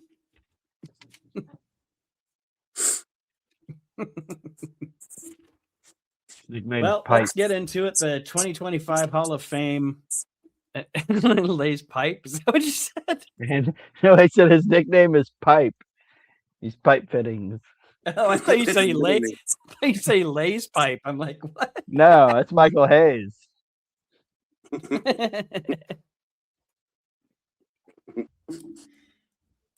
Well, the segment that Aaron and I recorded to open the show, I already went through all of the ballot from this year and everybody that's already in our Hall of Fame.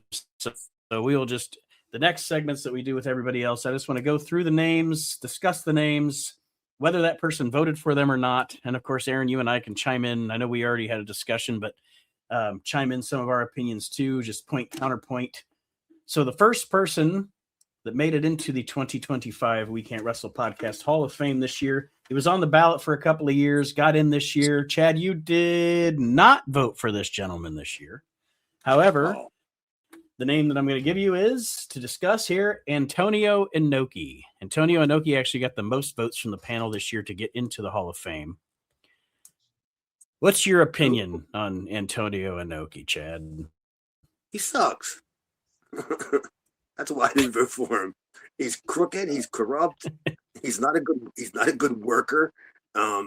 He basically probably strong-armed all the people when they come in to watch the matches. He did business with South Korea. I mean, the guy can't do any more wrong. The next thing he does has to be right. He's done it all wrong. See, I did vote for him this year, and he'd been on the ballot for a couple of years, and I didn't vote for him because there were other people I wanted to vote for before him. I guess the reason I voted for him was just like, as far as impact on the business goes, he did start New Japan. There was a time, I would say, of course, you have within Japan, but on the outside of Japan and other countries, he was probably the most recognizable Japanese star. I mean, just impact on the. Yeah, he would be of the modern era. And I don't disagree with you on work rate, because I've never seen an Antonio Inoki match I particularly cared for. I thought that as far as the wrestler goes, he was boring as shit. But like, I've seen, I know Baba's funny built, but he had better matches than Inoki did. But I just think from a business Baba standpoint, looks like in the country of Japan. Now, of course, I tried for years to get Rick. I was like, Baba looks like a giant ET. Like a what? Like if you made ET big, that's what Baba looks like. With his big dumb finger. That's what he chops you with, his finger. I've never even seen, like, when we talk about Antonio Inoki, Baba's the special guest referee, and he's just behave. I've never even seen a good Antonio Inoki versus Dick Murdoch match, and that seems to be like, that would be like impossible to have like a bad match with Dick Murdoch. So, and it wasn't even a Japanese match, but it was in like his United States retirement tour in like 94, 95 or whatever. Yeah, that match with Steve Regal, that was good. But other than that, it's like I don't really see it. No, I never did. Like I said, I definitely didn't vote for him in any way, shape, or form based on any fantastic match I ever saw. To me, it was the cultural impact and, the business impact of it. I think we said the people when we recorded it. Sorry, I keep interrupting you. Sorry. It's all right. Go ahead. Like, I think we kind of said it like the last time we recorded that he's almost Japanese Vince McMahon. He's kind of the easily most impactful promoter of that business, but was like probably the most crooked one out of all of them. But you can't deny the fact that he was successful. Just the way it The was, grind, you know.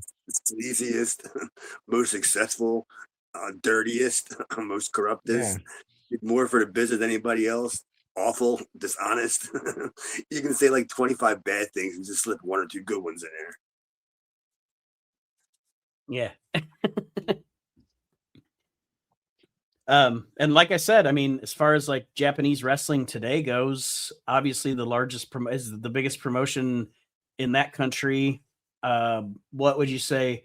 New Japan? Would you say New Japan is the second biggest promotion in the world behind WWE at this Now I point? would. Yeah. I would now. So I mean, he's the man responsible for founding that. Didn't he And get I don't know, booted like out of Japan or something? Didn't he get booted I don't out somehow? Something. there was I mean there was some shit that went on, and I don't even remember when it was, the early 2000s or something, where and I know he went, I don't know if it had to do with him going into politics and all that jazz, but yeah, he eventually wasn't a part of it anymore. Because that's when didn't he start another promotion after New He's Japan? just Yeah, like McMahon. he started like in like Anoki Genome or some shit like that. Yeah, UFO, right? Yeah. Yeah. I think he That got was let go because he shit on a woman. No, that you're thinking of the wrong pompadour, buddy. No, I'm thinking of American Anoki. Oh, okay. American Noki. Yeah, I think he American Noki. wasn't his company the one who started kind of like a shoot company, like half Yeah. work, half shoot or some shit. Yeah, because he always had a hard on for that, wanting to like make himself out to be, and it's like we're putting the guy in the Hall of Fame, but we're like shitting on him. But like he always wanted to that's make fine himself too. out to be some. Like, He always wanted to make himself out to be so. It's just like Vince McMahon. You know, Vince McMahon always wanted to be something other than a wrestling promoter. You know, mhm. Inoki always wanted to be something other than a wrestling promoter, but instead of like football or movies, it was fucking MMA. And it's What's like you weren't crazy good about at it, dude. and what's crazy about that too with Vince, I know this gets in the weeds, but Vince McMahon was a shitty movie maker. He failed at starting football leagues. The The only WBF thing was he's good at is ass-tastic wrestling. and a terrible idea. Yeah, the only thing he's good at was what he didn't want to do. Same way Yeah, with Inoki. he was a shitty restaurateur. That didn't Same way work. with Inoki. Yeah. That's what I'm saying. Yeah. He's Japanese Vince McMahon. Exactly. I wonder if they ever hung out, like just like shoot the shit and just like compare notes, like what can we do next and fail. Well, I knew they knew each other early in life because of the Ali fight and all that, but I don't know if they ever had any interaction after they became like the two most powerful guys. I don't know. Inoki went into the Hall of Fame when he was alive, right? The WWE Hall of Fame. He went into the They probably met there. But yeah, other than that, they didn't really do any business together or anything over the years. They're like, it's like, let's go in the corner and have a creep off. They probably shit on Hogan. Made fun of Hogan matches. Now that I could see. Well, sorry we shit on you. Sorry we shit on you on your way through the door, Antonio. Welcome to the Hall of Fame, buddy. But welcome to the Hall of Fame. The next person that got in this year, and he was on the bubble because I leave him on the ballot for 5 years, and if they don't get in after 5 years, they go back through the nomination process. This gentleman almost didn't make it, but he did get voted in this year. I'm checking here. Chad also did not vote for this gentleman this year to get in. I think you did. Actually, you have voted for this guy a couple of times, though, over the years. But not this year. It's Mick Foley. Mick Foley into the 2025 We Can't Wrestle Podcast Hall of Fame. Well, I can tell you the only reason why I didn't vote for Mick is because I know he's going to go win eventually. I mean, that's just a given, and I just didn't want to waste like somebody that might not be in the ballot next time, because I know Mick's going to be on it.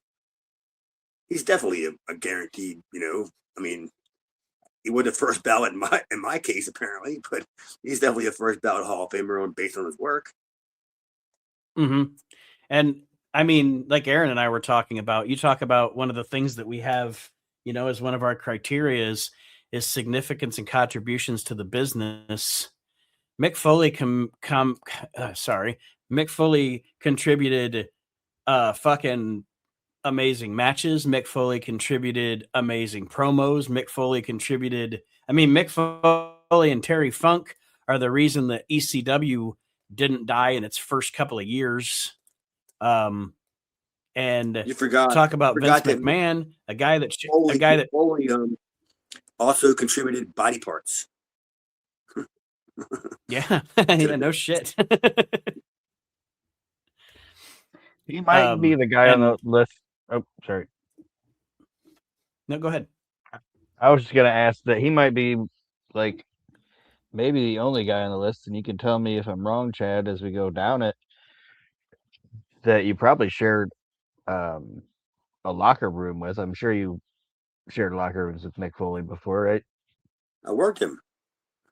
Yeah. Yeah. But I'm just saying, like, it was, and it wasn't obviously before he became like a main event star, but when you were doing that, even in those earlier times or whatever, could you tell he was like, what was he? I'm trying to ask is, was he like a locker room leader type of guy? Like, or is he more to himself? Yeah, I mean, he wouldn't necessarily, like, if you saw two people talking over a match, he wouldn't just kind of interrupt and say, do this, I would do that, whatever. But he would definitely give you advice if you asked him. Like, he wouldn't say, like, I don't fucking know, or, you know what I mean? Like, beat it, stupid. None of that stuff. But I mean, because I don't think Mick ever considered him, like, Mick's kind of like, he's kind of like me. Like, I would never consider myself like a booker or somebody to come up with an idea, but I can help shape an idea. And Mick's the same way. If you presented an idea of Mick, he could help you like figure it out, make it a little better. He's that kind of person. Yeah, Mick's a smart guy, man. He's just I don't think he has any, like, he would have any like any indication that he would ever want to become a booker or any sort of stuff like that. He's just happy doing his thing, and He was also a guy that had for his time in this country had a super unique style, and what was great about it was he could bend that style to anybody else's style. He could take what he did. I mean, for example, I'm not a big fan of the dude anyway. I mean, not that I hate him or he sucks, but not a big Sting fan. Mick Foley gave Sting his best match, in my opinion. And that match they have at that Beach Blast is Sting's best match he ever had. I mean, look what he did with Van Hammer. Shit, there you go. Fuck. Hey, forget about Sting. Look what he did with Van Hammer. I'd rather not. Yeah, I mean, this is just from my own experience. Like, because I was working him in a TV match, just a basic squash match where, we didn't even go over anything because we just knew what we were doing. But like in the middle of the match, he tells me to do the fucking acai moonsault. Right? Like, Mick told me to do it. Like, it wasn't anything where I went to him and say, "Hey, I do a pretty good acai moonsault." Like, he must have seen me do it or something, and he calls it to me. He called all my offense to me, and I didn't call anything. He must have knew what I did. I was like, all right. Because he gave me a pretty good match. Like, he gave me probably... And then, of course, you got... It was probably 60-40. What was it? Yeah, that's what I was going to say. That was... When was that? When exactly was that match? Smoky Mountain, probably 95, 94, late 94, early 95. I was going to say, I thought it was around that time. Yeah. And it would have been 95. Okay, another thing. He gave us moments. He gave us amazing moments. He gave us, the FMW stuff in Japan. Obviously, he did stuff on WWF TV that no one had ever done on WWF TV. And because of what he did on WWE, we'll never see that ever duplicated. You know, nobody's gonna do. And then Aaron and I talked about, well, you can't throw somebody off that Hell in a Cell now. It's as tall as the fucking arena. But Aaron and I talked about it when we were talking on the last segment. And then after his retirement, he was really entertaining as the commissioner at WWF, you know, and doing the shit he did with Kurt Angle and Edge and Christian, the comedy stuff and everything. Just wrestling comedy isn't always good, but when it's good, it's really good. And that was good shit, pal. Right. Because I mean, he's got him in the fucking. He's got Christian working out in the chicken suit and all that shit. That was a good role for him because Mick is a smart guy who's kind of witty. So he could be witty and at the same time could be outsmarting you, and you don't even know it. You know, because he's playing with you, and you think that you got the upper hand on him, but he's the one outsmarting you. That's how smart he is. I think he's a great choice for the Hall of Fame, honestly. But I just didn't pick him just because I knew he was going to go win sooner or later. Well, that's Mick Foley in the 2025 Hall of Fame. The next guy, Chad did not vote for. I believe I did. I voted for him, and Aaron, I can't remember if you did. Yes, you did too, but Chad did not. But I have my reasons for why I voted for him. And actually, this was his first year that he made the ballot. So I guess he's a first ballot Hall of Famer for the We Can't Wrestle Podcast Hall of Fame, and it is Vern Gagne. Oh, there's no chance I voted for Vern Gagne. Just for the simple fact that he had Greg. Now,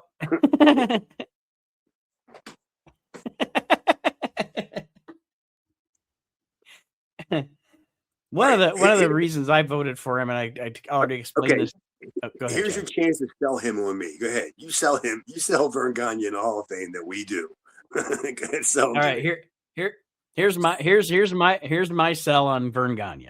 There's two things. First, for his time when he was an active wrestler in this country, along with Luthez and say Bruno on the East Coast, he was one of the biggest stars in the business for his time. Secondly, he promoted outside the NWA and the WWF and actually covered a lot of territory and made a lot of money during the time that the AW, they got into California and they got up into Canada and they got down into Nevada and everything within, breaking off from the NWA. Like, it was almost like he had to work harder at success than Vince Sr. did, because Vince Sr. already had that huge, you're in New York and fucking Connecticut and New Jersey and Maryland, and you've already got that installed audience. And I mean, you pluck Bruno. Did Bruno ever do good in California? No. But he was a star where he was the star. Gagne, I think, got more reach than Vince Sr. did. Vince Sr. just was lucky that he was in New York. I don't know. Maybe I'm full of shit, but that was my case for Vern Gagne. I mean, I wasn't gonna counterpoint you on it, but I was just shaking my head at a whole bunch of stuff. And I'm just thinking there's a whole bunch of reasons why he did what he did, because nobody else wanted to do it. There was a reason why nobody went to California, because it was already Hollywood starved and it was too much going on to even worry about wrestling. Nobody wanted to go to North Dakota. Nobody wanted to run South Dakota. Nobody gave a fuck about Idaho. I mean, there's a reason why he did so good. It was naked. It was bare. It was virgin. Mainly voted for him. I digress. I'm sorry. I mainly voted for him just for he did promote the third biggest territory in the country for a decade and a half. For 112 years. Yeah, but I mainly voted for him on the fact of contribution to the business as of the amount of people that he trained. And I know he tried to take money from the guys and shit like that, but just if you look at the list of people that he trained, it's almost as significant as Stu's list. You know what I mean? So That's probably the best argument you can make for him right there. Is that he got lucky enough in 1972 that all them guys wanted to break into the business at the same time. That's probably the biggest. Aaron, you made the biggest point right Yeah, there for Gagne the Hall of Fame. And also, God, his last match was it was a killer, man. yeah, turned heel. Murdered killed the guy in the nursing home. What a final match. He was like, Mick Foley isn't more hardcore than me. If we weren't doing the Hall of Fame, I was just gonna counterpoint. He gave us the Russian Brute. He gave us I got the cauliflower ears. I got cauliflower ears. I got cauliflower balls. Okay, here's the best thing Vern Gagne ever gave us. The team challenge. Oh God. Whenever I see Rod Trongard, I'm always like, look at the head on that fucking thing. Cauliflower head. I'm Rod Trongard. Rod Trongard. Brian Last would never have orgasmic Larry Nelson if it wasn't for Vern Gagne. What's the stipulation? My favorites. Look out, Baron Von Raschke. This is his whole fucking name. Vern Gagne. Get out of here. How about the next inductee into the Hall of Fame this year? I'm going to continue. How about it? I'm going to, let's see. I'll continue the trend of Chad didn't vote for him, but.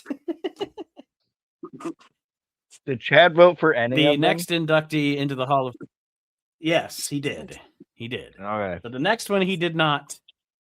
And it is Gorgeous George. Not Randy Savage's valet, but the actual original Gorgeous George. Aaron makes a very strong case for Gorgeous George. Go ahead, because I really don't have a case either way. Honestly, my case is probably more pro than it is con, but for some reason, I just didn't feel the need to vote for him. My case just is the fact of early pioneer television time or whatever. You don't have a bigger star in wrestling than Gorgeous George. Gorgeous George sold televisions. Like, people wanted to see him on TV, and there's other people that are on this list or get voted in that you wouldn't have them if you didn't have Gorgeous George. If you didn't have Gorgeous George, you didn't have Buddy Rogers. If you didn't have Gorgeous George, you don't have Ric Flair. If you don't have Gorgeous George, you don't have guys like Jesse Ventura or Superstar Billy Graham.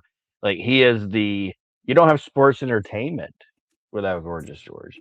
Like, wrestling probably wouldn't have been a TV product if it wasn't for him. If it would have been just, I'm trying to think of a boring ass piece of shit at that time, like Bobby Brown or I don't know, Joe Stecker or some shit like that. If they would have just been like, that's the only person you fucking see on the TV, people are gonna want to watch that. You know? Yeah. I don't want to watch this piece of Hackenschmidt show. Yeah. Like, wrestling would have been any other little half-ass sport that you can think of on TV before baseball became a thing, that it would have just not even, it wouldn't have been successful. I mean, because wrestling didn't work on radio, because people didn't.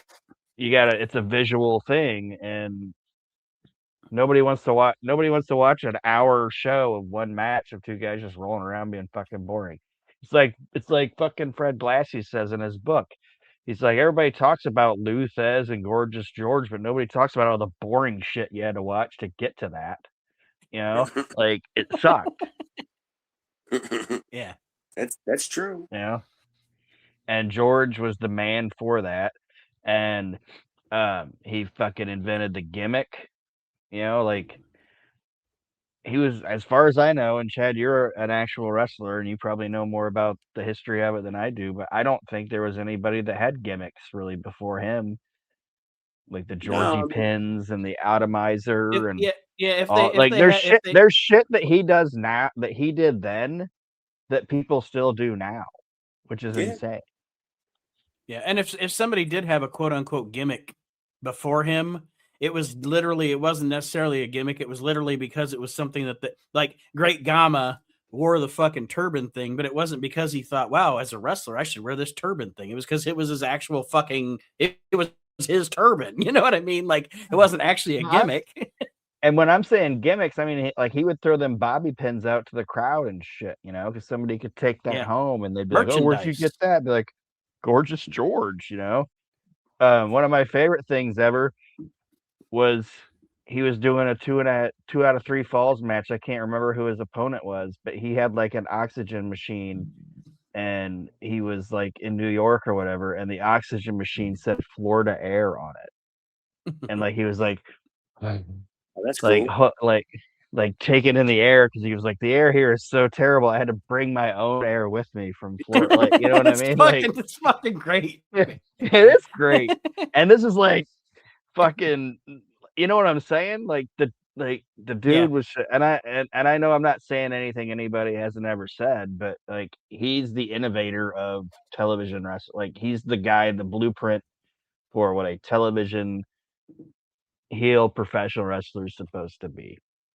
And and I told Nate this, like to this day, there's still examples of it because it's a trumped up, crazier version of it.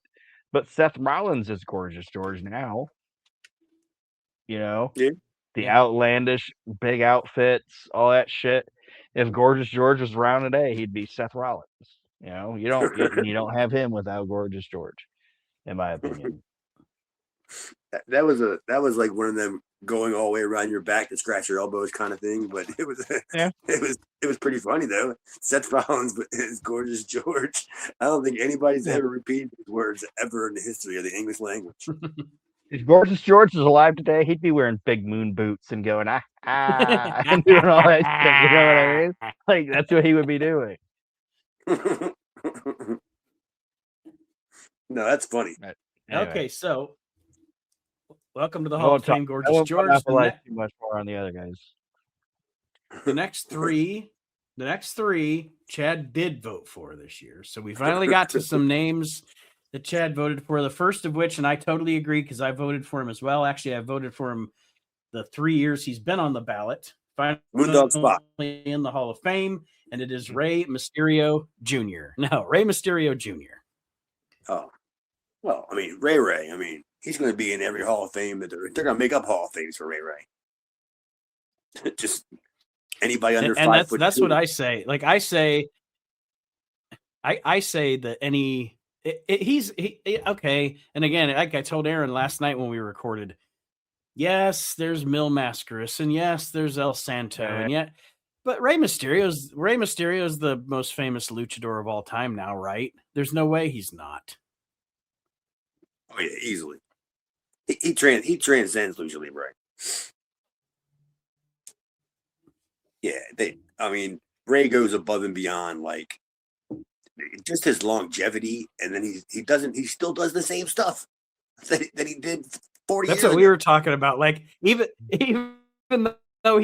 though now he's thicker because he's older, he's still just as good as he was 25 years ago. Like it's amazing. It's insane how good he still is. And think about how many knee operations he's had. My God, he must have had 40 of them. You know what I mean? And like and like you said, he's thicker and all, but yeah, still Ray, man. He can still do all that same stuff. And I'm not just saying that because I became friends with him at one point, and he gave me an autographed mask and stuff. I ain't just saying that. I love me some Ray. And they're in the mid 90s, at least in North American wrestling, not North American, but in the United States, him and Sabu were probably the most innovative wrestlers for a time. Yeah, he brought Lucha to the United States. Yeah. Damn sure wasn't fucking Conan that did it. No. He brought the luchadors to the United States. And he brought them. Yeah, I was going to say, he drove the bus.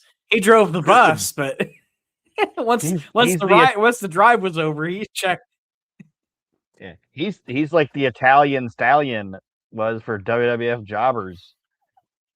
Like, you suck. These guys are really good. But you suck. You just have a driver's license.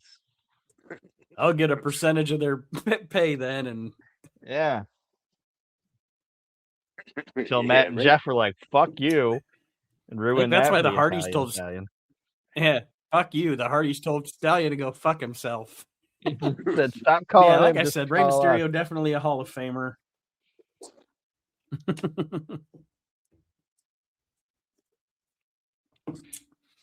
Okay. Is the next one Sweet Hansen? Next one. Oh, yikes. He's probably in the next same shape that he was now, but the next one is another one that you voted for this year, Chad. I think I might have. Let me see. Just for the shits and giggles. Nope, I didn't this year. And I don't think Aaron did either. No, but he got enough votes to get in, so that doesn't fucking matter. It's Chris Jericho. Oh, come on. I mean, I don't know about you guys, but I mean, when it's all said and done, if you were to say, I don't know, 25 years ago, and if you were to ask me like who the greatest workers of all time were, it would be the Funks, the Lawlers, the Flairs, the Dusties, whatever. 25 years from now, Chris Jericho will be in that upper five, top five, I bet. Oh, yeah, I totally agree. And I can base that on and I'm not going to discount any of the rest of his career, but I can base that just on two runs. The WCW run as a heel and the WWE 2008-2009 suit wearing Chris Jericho as a heel. Just those two runs are enough to make him a Hall of Famer. And you go through all the other times that he's reinvented himself throughout the years. Always been a solid performer in the ring, always been a solid personality. I don't shit on his AEW stuff because I don't watch AEW. So, and I don't shit on things I don't watch. So I don't know about AEW, but I know WCW, Smoky Mountain, ECW, and WWE, one of the great careers of his generation, no doubt. One of the great careers of the past 30 years. Well, his AEW stuff, it's going to be kind of hit or miss. I would say like it's very polarizing. Like it was good when he wanted it to be good. Like if it was meant to be a shoot style-esque or in that realm. But when it was hokey, it was really hokey.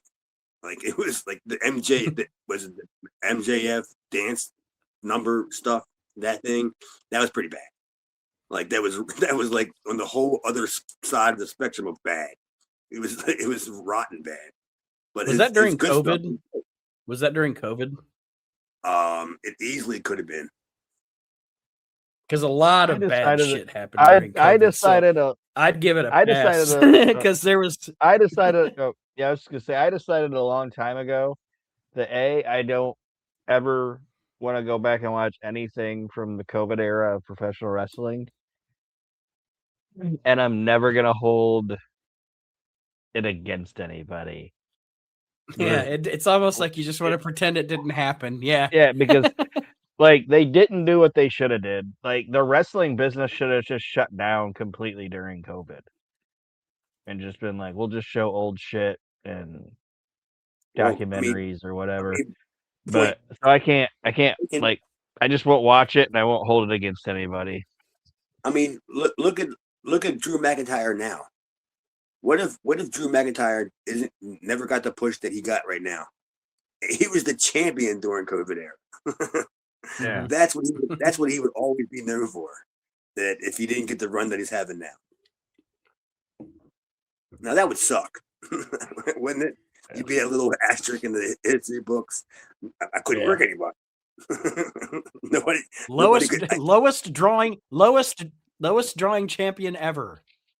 Nobody even showed up to watch his matches. Like literally nobody. Only half of the crew would stay in the room at a time. He'd walk in and people would just leave. Dude, They were so ashamed to be there. They wore masks. I know. They didn't want anybody to know who they were. Like that's got to be that had to have weighed on that poor guy.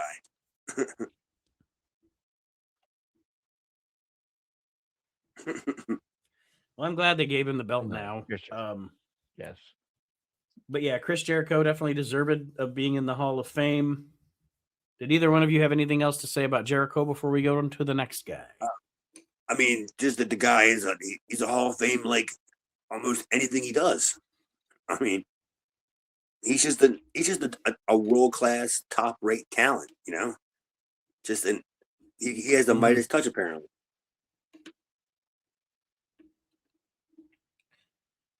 Well, the next one is another person that you voted for this year, Chad, and it is the fourth, because I guess I count Sensational Sherry as a manager. So along with Sensational Sherry, Bobby Heenan, and Jim Cornette, this is the fourth manager to make it into the We Can't Wrestle Podcast Hall of Fame so far. Well, I guess Fred Blassie counts as a manager too. But anyway, moving on, semantics. Jimmy Hart. Jimmy Hart, baby. And Aaron and I were talking about it last. Yeah, when Aaron and I were talking about it last night, Jimmy Hart could be in the Hall of Fame just based on Memphis. Yeah. I mean, yeah. I mean, you can make a case that he could be in the Hall of Fame for every company that he was in, whether for whatever role, because he was always, I'm not even like a huge fan of Jimmy Hart whatsoever. But he was always on top, no matter where he was at. You know, when he went to WWE, he was on top. He managed top guys, and when he was in WCW, he managed Hogan. I mean, come on. I mean, the toppest guy. The funny part too is though, because like I told Nate, in like real life, he was always like a Hogan guy, and he was always like in Hogan's little group or whatever. But that's the least. That's probably the biggest star he ever managed, obviously. But that's the least I ever enjoyed Jimmy Hart was when he was a babyface with Hulk Hogan. I'm like, this is disgusting. Like he didn't do it. When he's sucking Hogan's ass, it's not entertaining. But like I said, Memphis, he was the best thing about that promotion when he was there. And then in the WWF, he kind of took up the Lou Albano role, in that he was the manager that always like adapted himself to his protege's gimmick. When he was with the Nasty Boys, he had the motorcycle helmet, and when he was with the fucking Hart Foundation, he had the I don't know. He just if what I'm saying makes sense, it was kind of like Albano, where he adapted. Oh, when he was with Bravo and Earthquake. Like Aaron and I always say, it's constant motion. Like Earthquake's running in the background, and Bravo's beating his chest, and Jimmy's bouncing back and forth, and it's just perpetual motion on the screen. And it's just, what's that? I was just gonna say he was also back in those TNT times. He was one of the best things on. Like I always thought he was one of the better guests on TNT. Like I thought him and like when him and the Hearts would be on there, I think they were underrated. They have one of my favorite segments ever when they actually go, like, they show that there's an actual Heart Foundation. Like, that's fun shit. That's, I know you said, and we were talking about Memphis and stuff, but I think that was the best two guys he was ever with were. Well, and he was also, I think, like, to what you were saying about him with TNT. He was also one of those guys that very early, when he joined Vince during the expansion, Jimmy Hart adapted to and picked up on what Vince McMahon was throwing down very quickly. Jimmy Hart said, "Oh, this is what we're doing in the WWF," and I mean, he caught on and he rode that fucking wave, And it didn't And help that he had some. It didn't help that he had already had some entertainment experience, obviously, because he was a musical performer, Right. and he worked for Lawler, who Lawler Right. liked Mhm. that type of style of crazy shit, you know.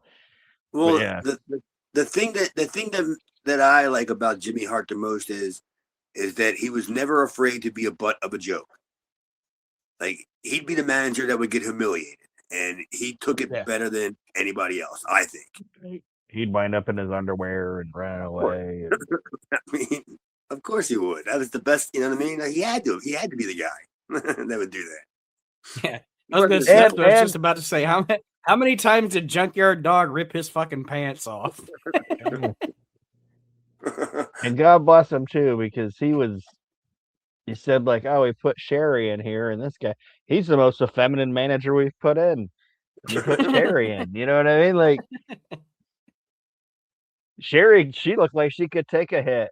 Jimmy Hart, he's a fucking 120 pounds. He's getting slammed around and shit. Yeah, like I mean, and another thing that he did when he was in Memphis, like before he became really big, was he got to manage a bunch of the guys, like a bunch of the undercard guys.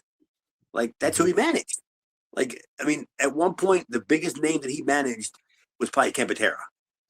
And how long was that for? Like a month? You know what I mean? He managed Killer I was Carl gonna say Krupp. not very fucking long. Yeah. You know, he managed Killer Carl Krupp, Dream Machine before he got hurt. I mean, look at the guys that the Galaxians. I mean, seriously, it was all the guys that they weren't doing anything with. They just put with Jimmy Hart. would you ever see that segment where he gave? Oh, sorry. But You ever see that? You ever see I just that wanted to segment say where he? his stuff with Andy Kaufman was great too. Yeah. Have you ever seen that segment where he gives Dutch Mantel a signing bonus or whatever before he even signs a contract to come into the first family?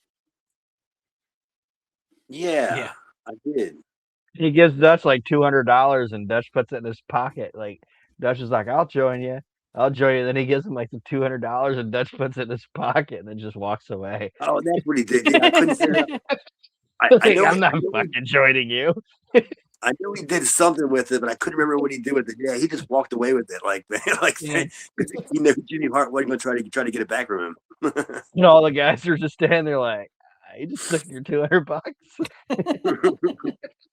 He gave him $200 to join the family. Seriously, $200.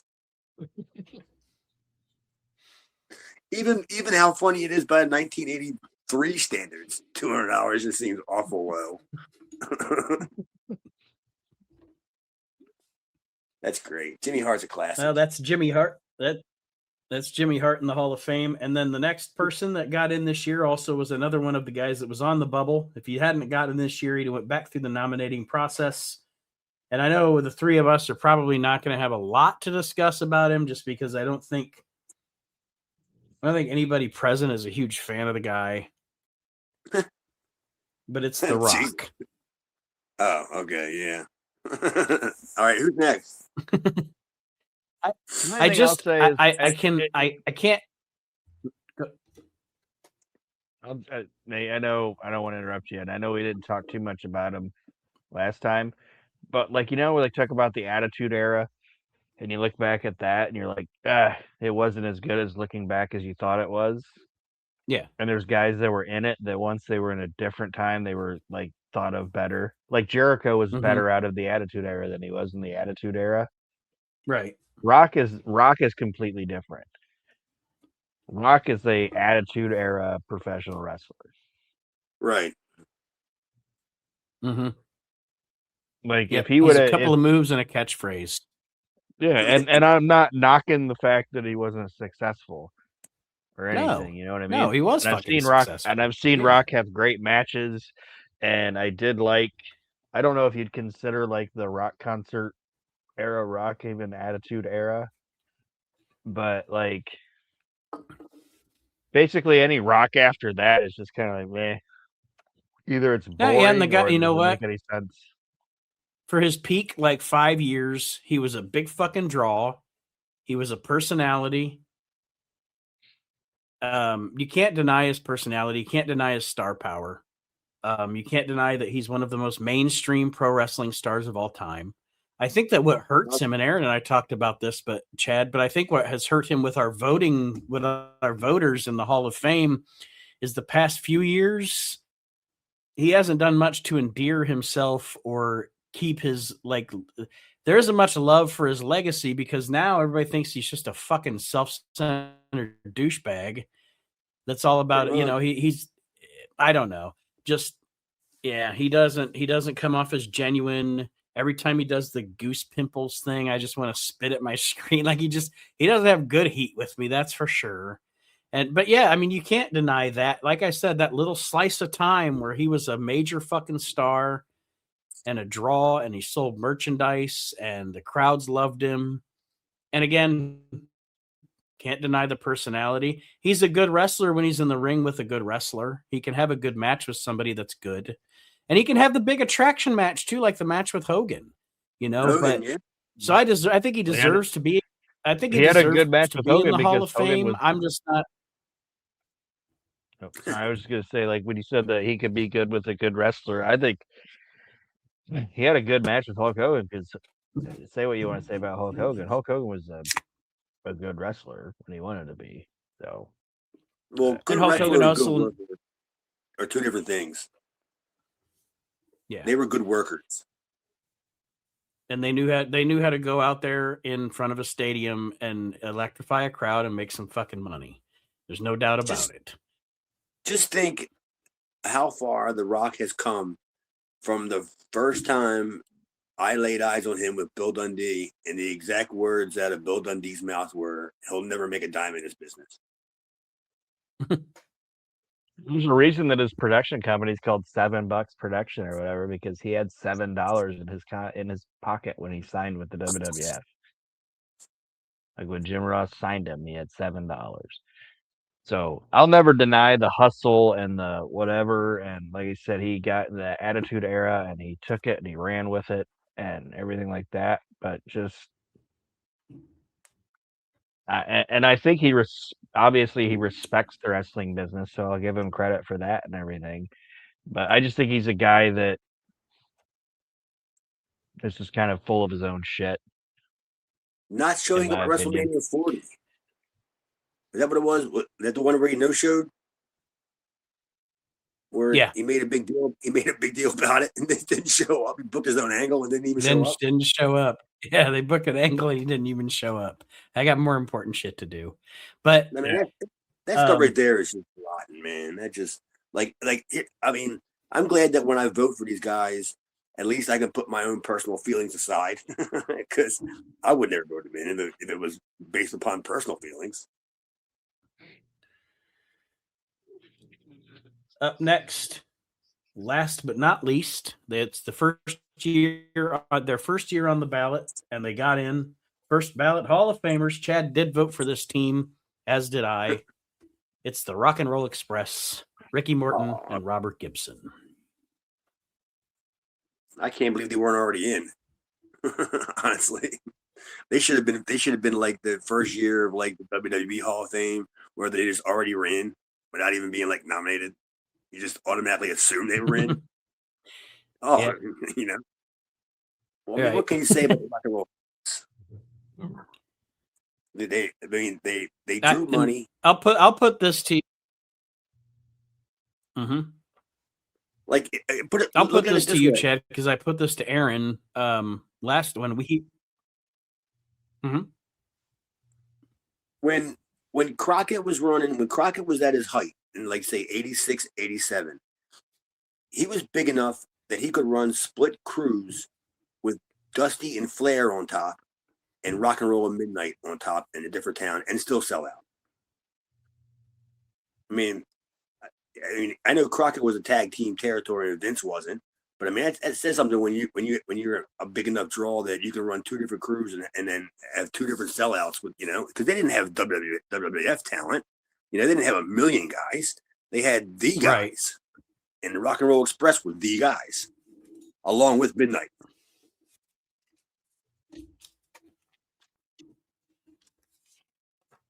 Well, and I said this to Aaron when he and I recorded, and I'll say this to you. And I know you've watched just as much, if not more, wrestling than Aaron and I. We all watch a lot of fucking wrestling, and Yes, we do. I don't know.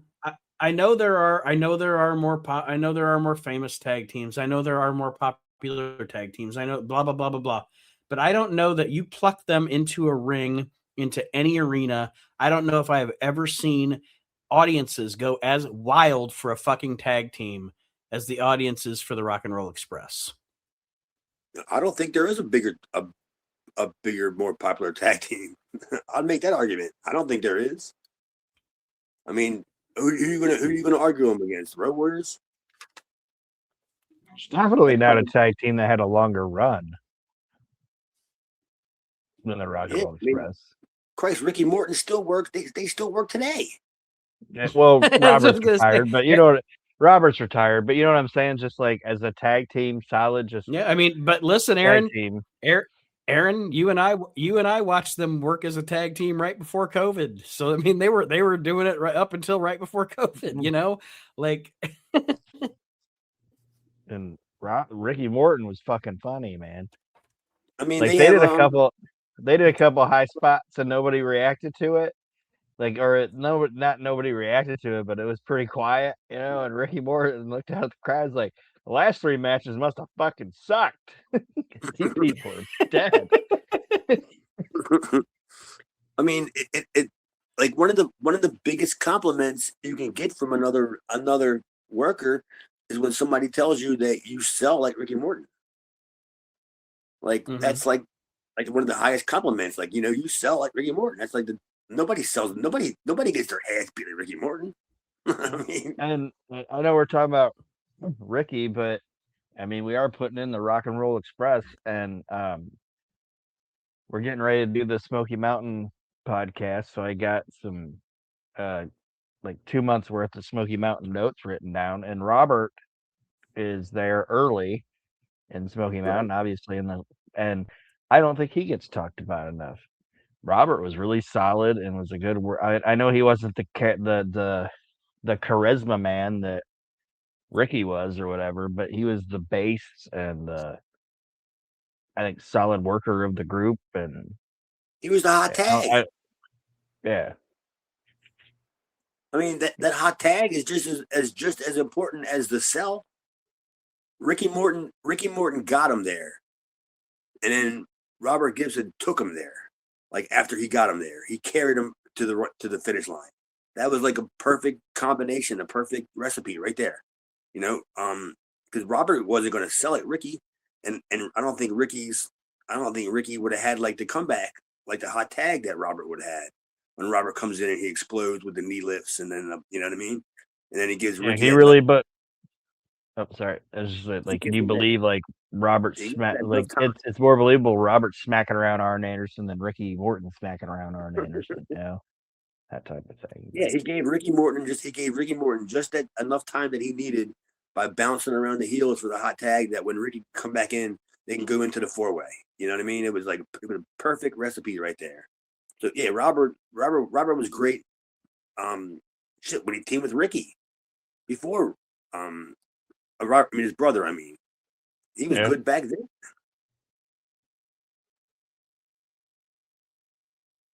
Not to mention, he's also in a different kind of Hall of Fame too. It'd be the Stud Stable Hall of Fame, I hear. Yeah, I didn't know if anybody was gonna bring that up, but it's like one of my favorite big dick jokes is Ricky Morton. Ricky Morton said most guys walk over and stick it in. Robert sticks it in and walks over.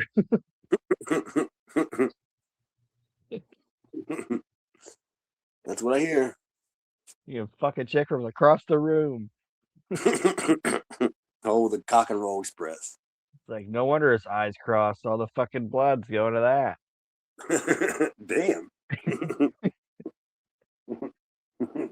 That's a hot tag, all right.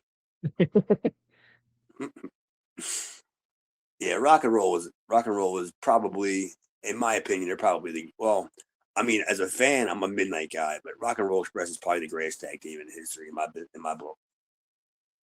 Yeah. Nate, That's the last we can't one. hear you. Well, Nate's talking and we can't hear him. That's the last people to go in. Can you hear me now? Yes. Yeah. I muted my mic there for a second. Yes, but yes, that was it. The Rock and Roll Express, the last, but then last but not least, Chad, just because I know you guys like to bust each other's balls. Oh no! And I didn't know if you want to say maybe something real quick though. We did make the decision that posthumously, even though he never wrestled or anything, it's our Hall of Fame. Our buddy Archie Mitchell, who passed away in August, we are inducting Archie Mitchell into the We Can't Wrestle Podcast Hall of Fame posthumously. We miss you, buddy. Yeah, well, I mean, Archie's Mr. one of the Bustin' kind of guys.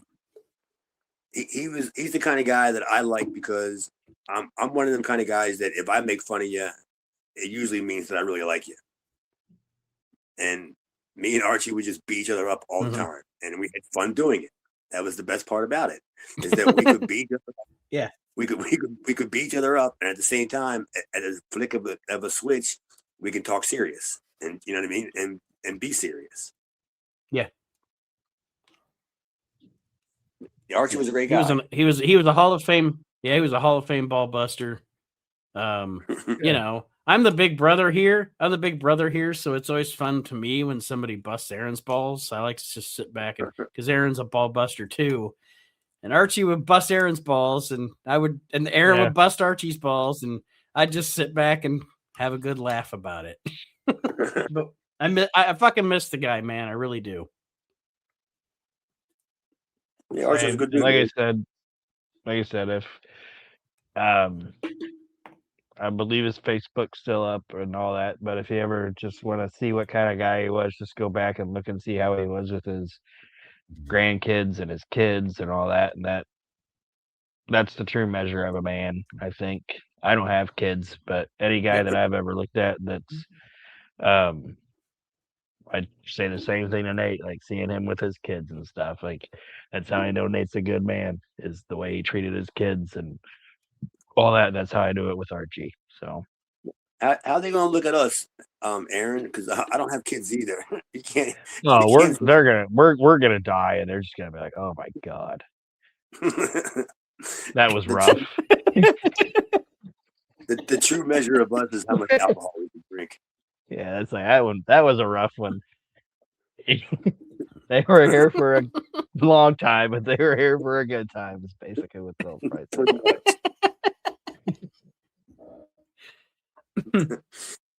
All right, guys. Nate's just gonna be like, Nate's gonna be like, he just left me with all these wrestling toys and magazines and a half a pack of cigarettes. I don't know what I'm supposed to do with this.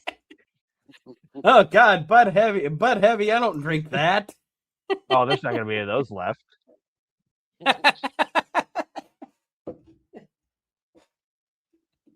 Well, guys, thanks for sitting here with me for an hour talking about the Hall of Fame. Yep. It's always fun, man. It's always a good time chatting with you guys. I don't get to do it enough, I don't think. But now that we're doing the Smoky Mountain thing, man, that should be good. All right, everybody, there you have it. Some conversation about the 2025 We Can't Wrestle Podcast Hall of Fame. I hope you enjoyed that conversation. This is one of my favorite things to do every single year. I love to talk about the merits of these people that are in the Hall of Fame, who's in, who should be in, who didn't get in, like me with Ricky Dozon. Very angry about that every single time you hear me open my mouth. But yeah, just cool conversation. And like I said, hopefully that's just a part one, and I can get some more of these segments coordinated with some of our other voters like David Golder, John Majewski, Ian Totten, Chris Zaha, Dave Dynasty, somebody. We'll get some other people together at some point and talk more about the 2025 Hall of Fame, because we've got until next year to talk about it, right? That being said, check us out later on this week with our last Clash of the Champions episode. We're done with the Clash of the Champions after this week. We'll be doing Clash of the Champions 35. That should be dropping on Friday. And of course, if you have not yet, check out Pod on the Mountain, our new Smoky Mountain series that we are doing right here in the We Can't Wrestle podcast feed once a month, talking about the history of Smoky Mountain Wrestling. That being said, we'll see you next time. As I said, we'll be talking about Clash of the Champions 35. And until then, have a great one, everybody. Thanks for listening to the We Can't Wrestle podcast.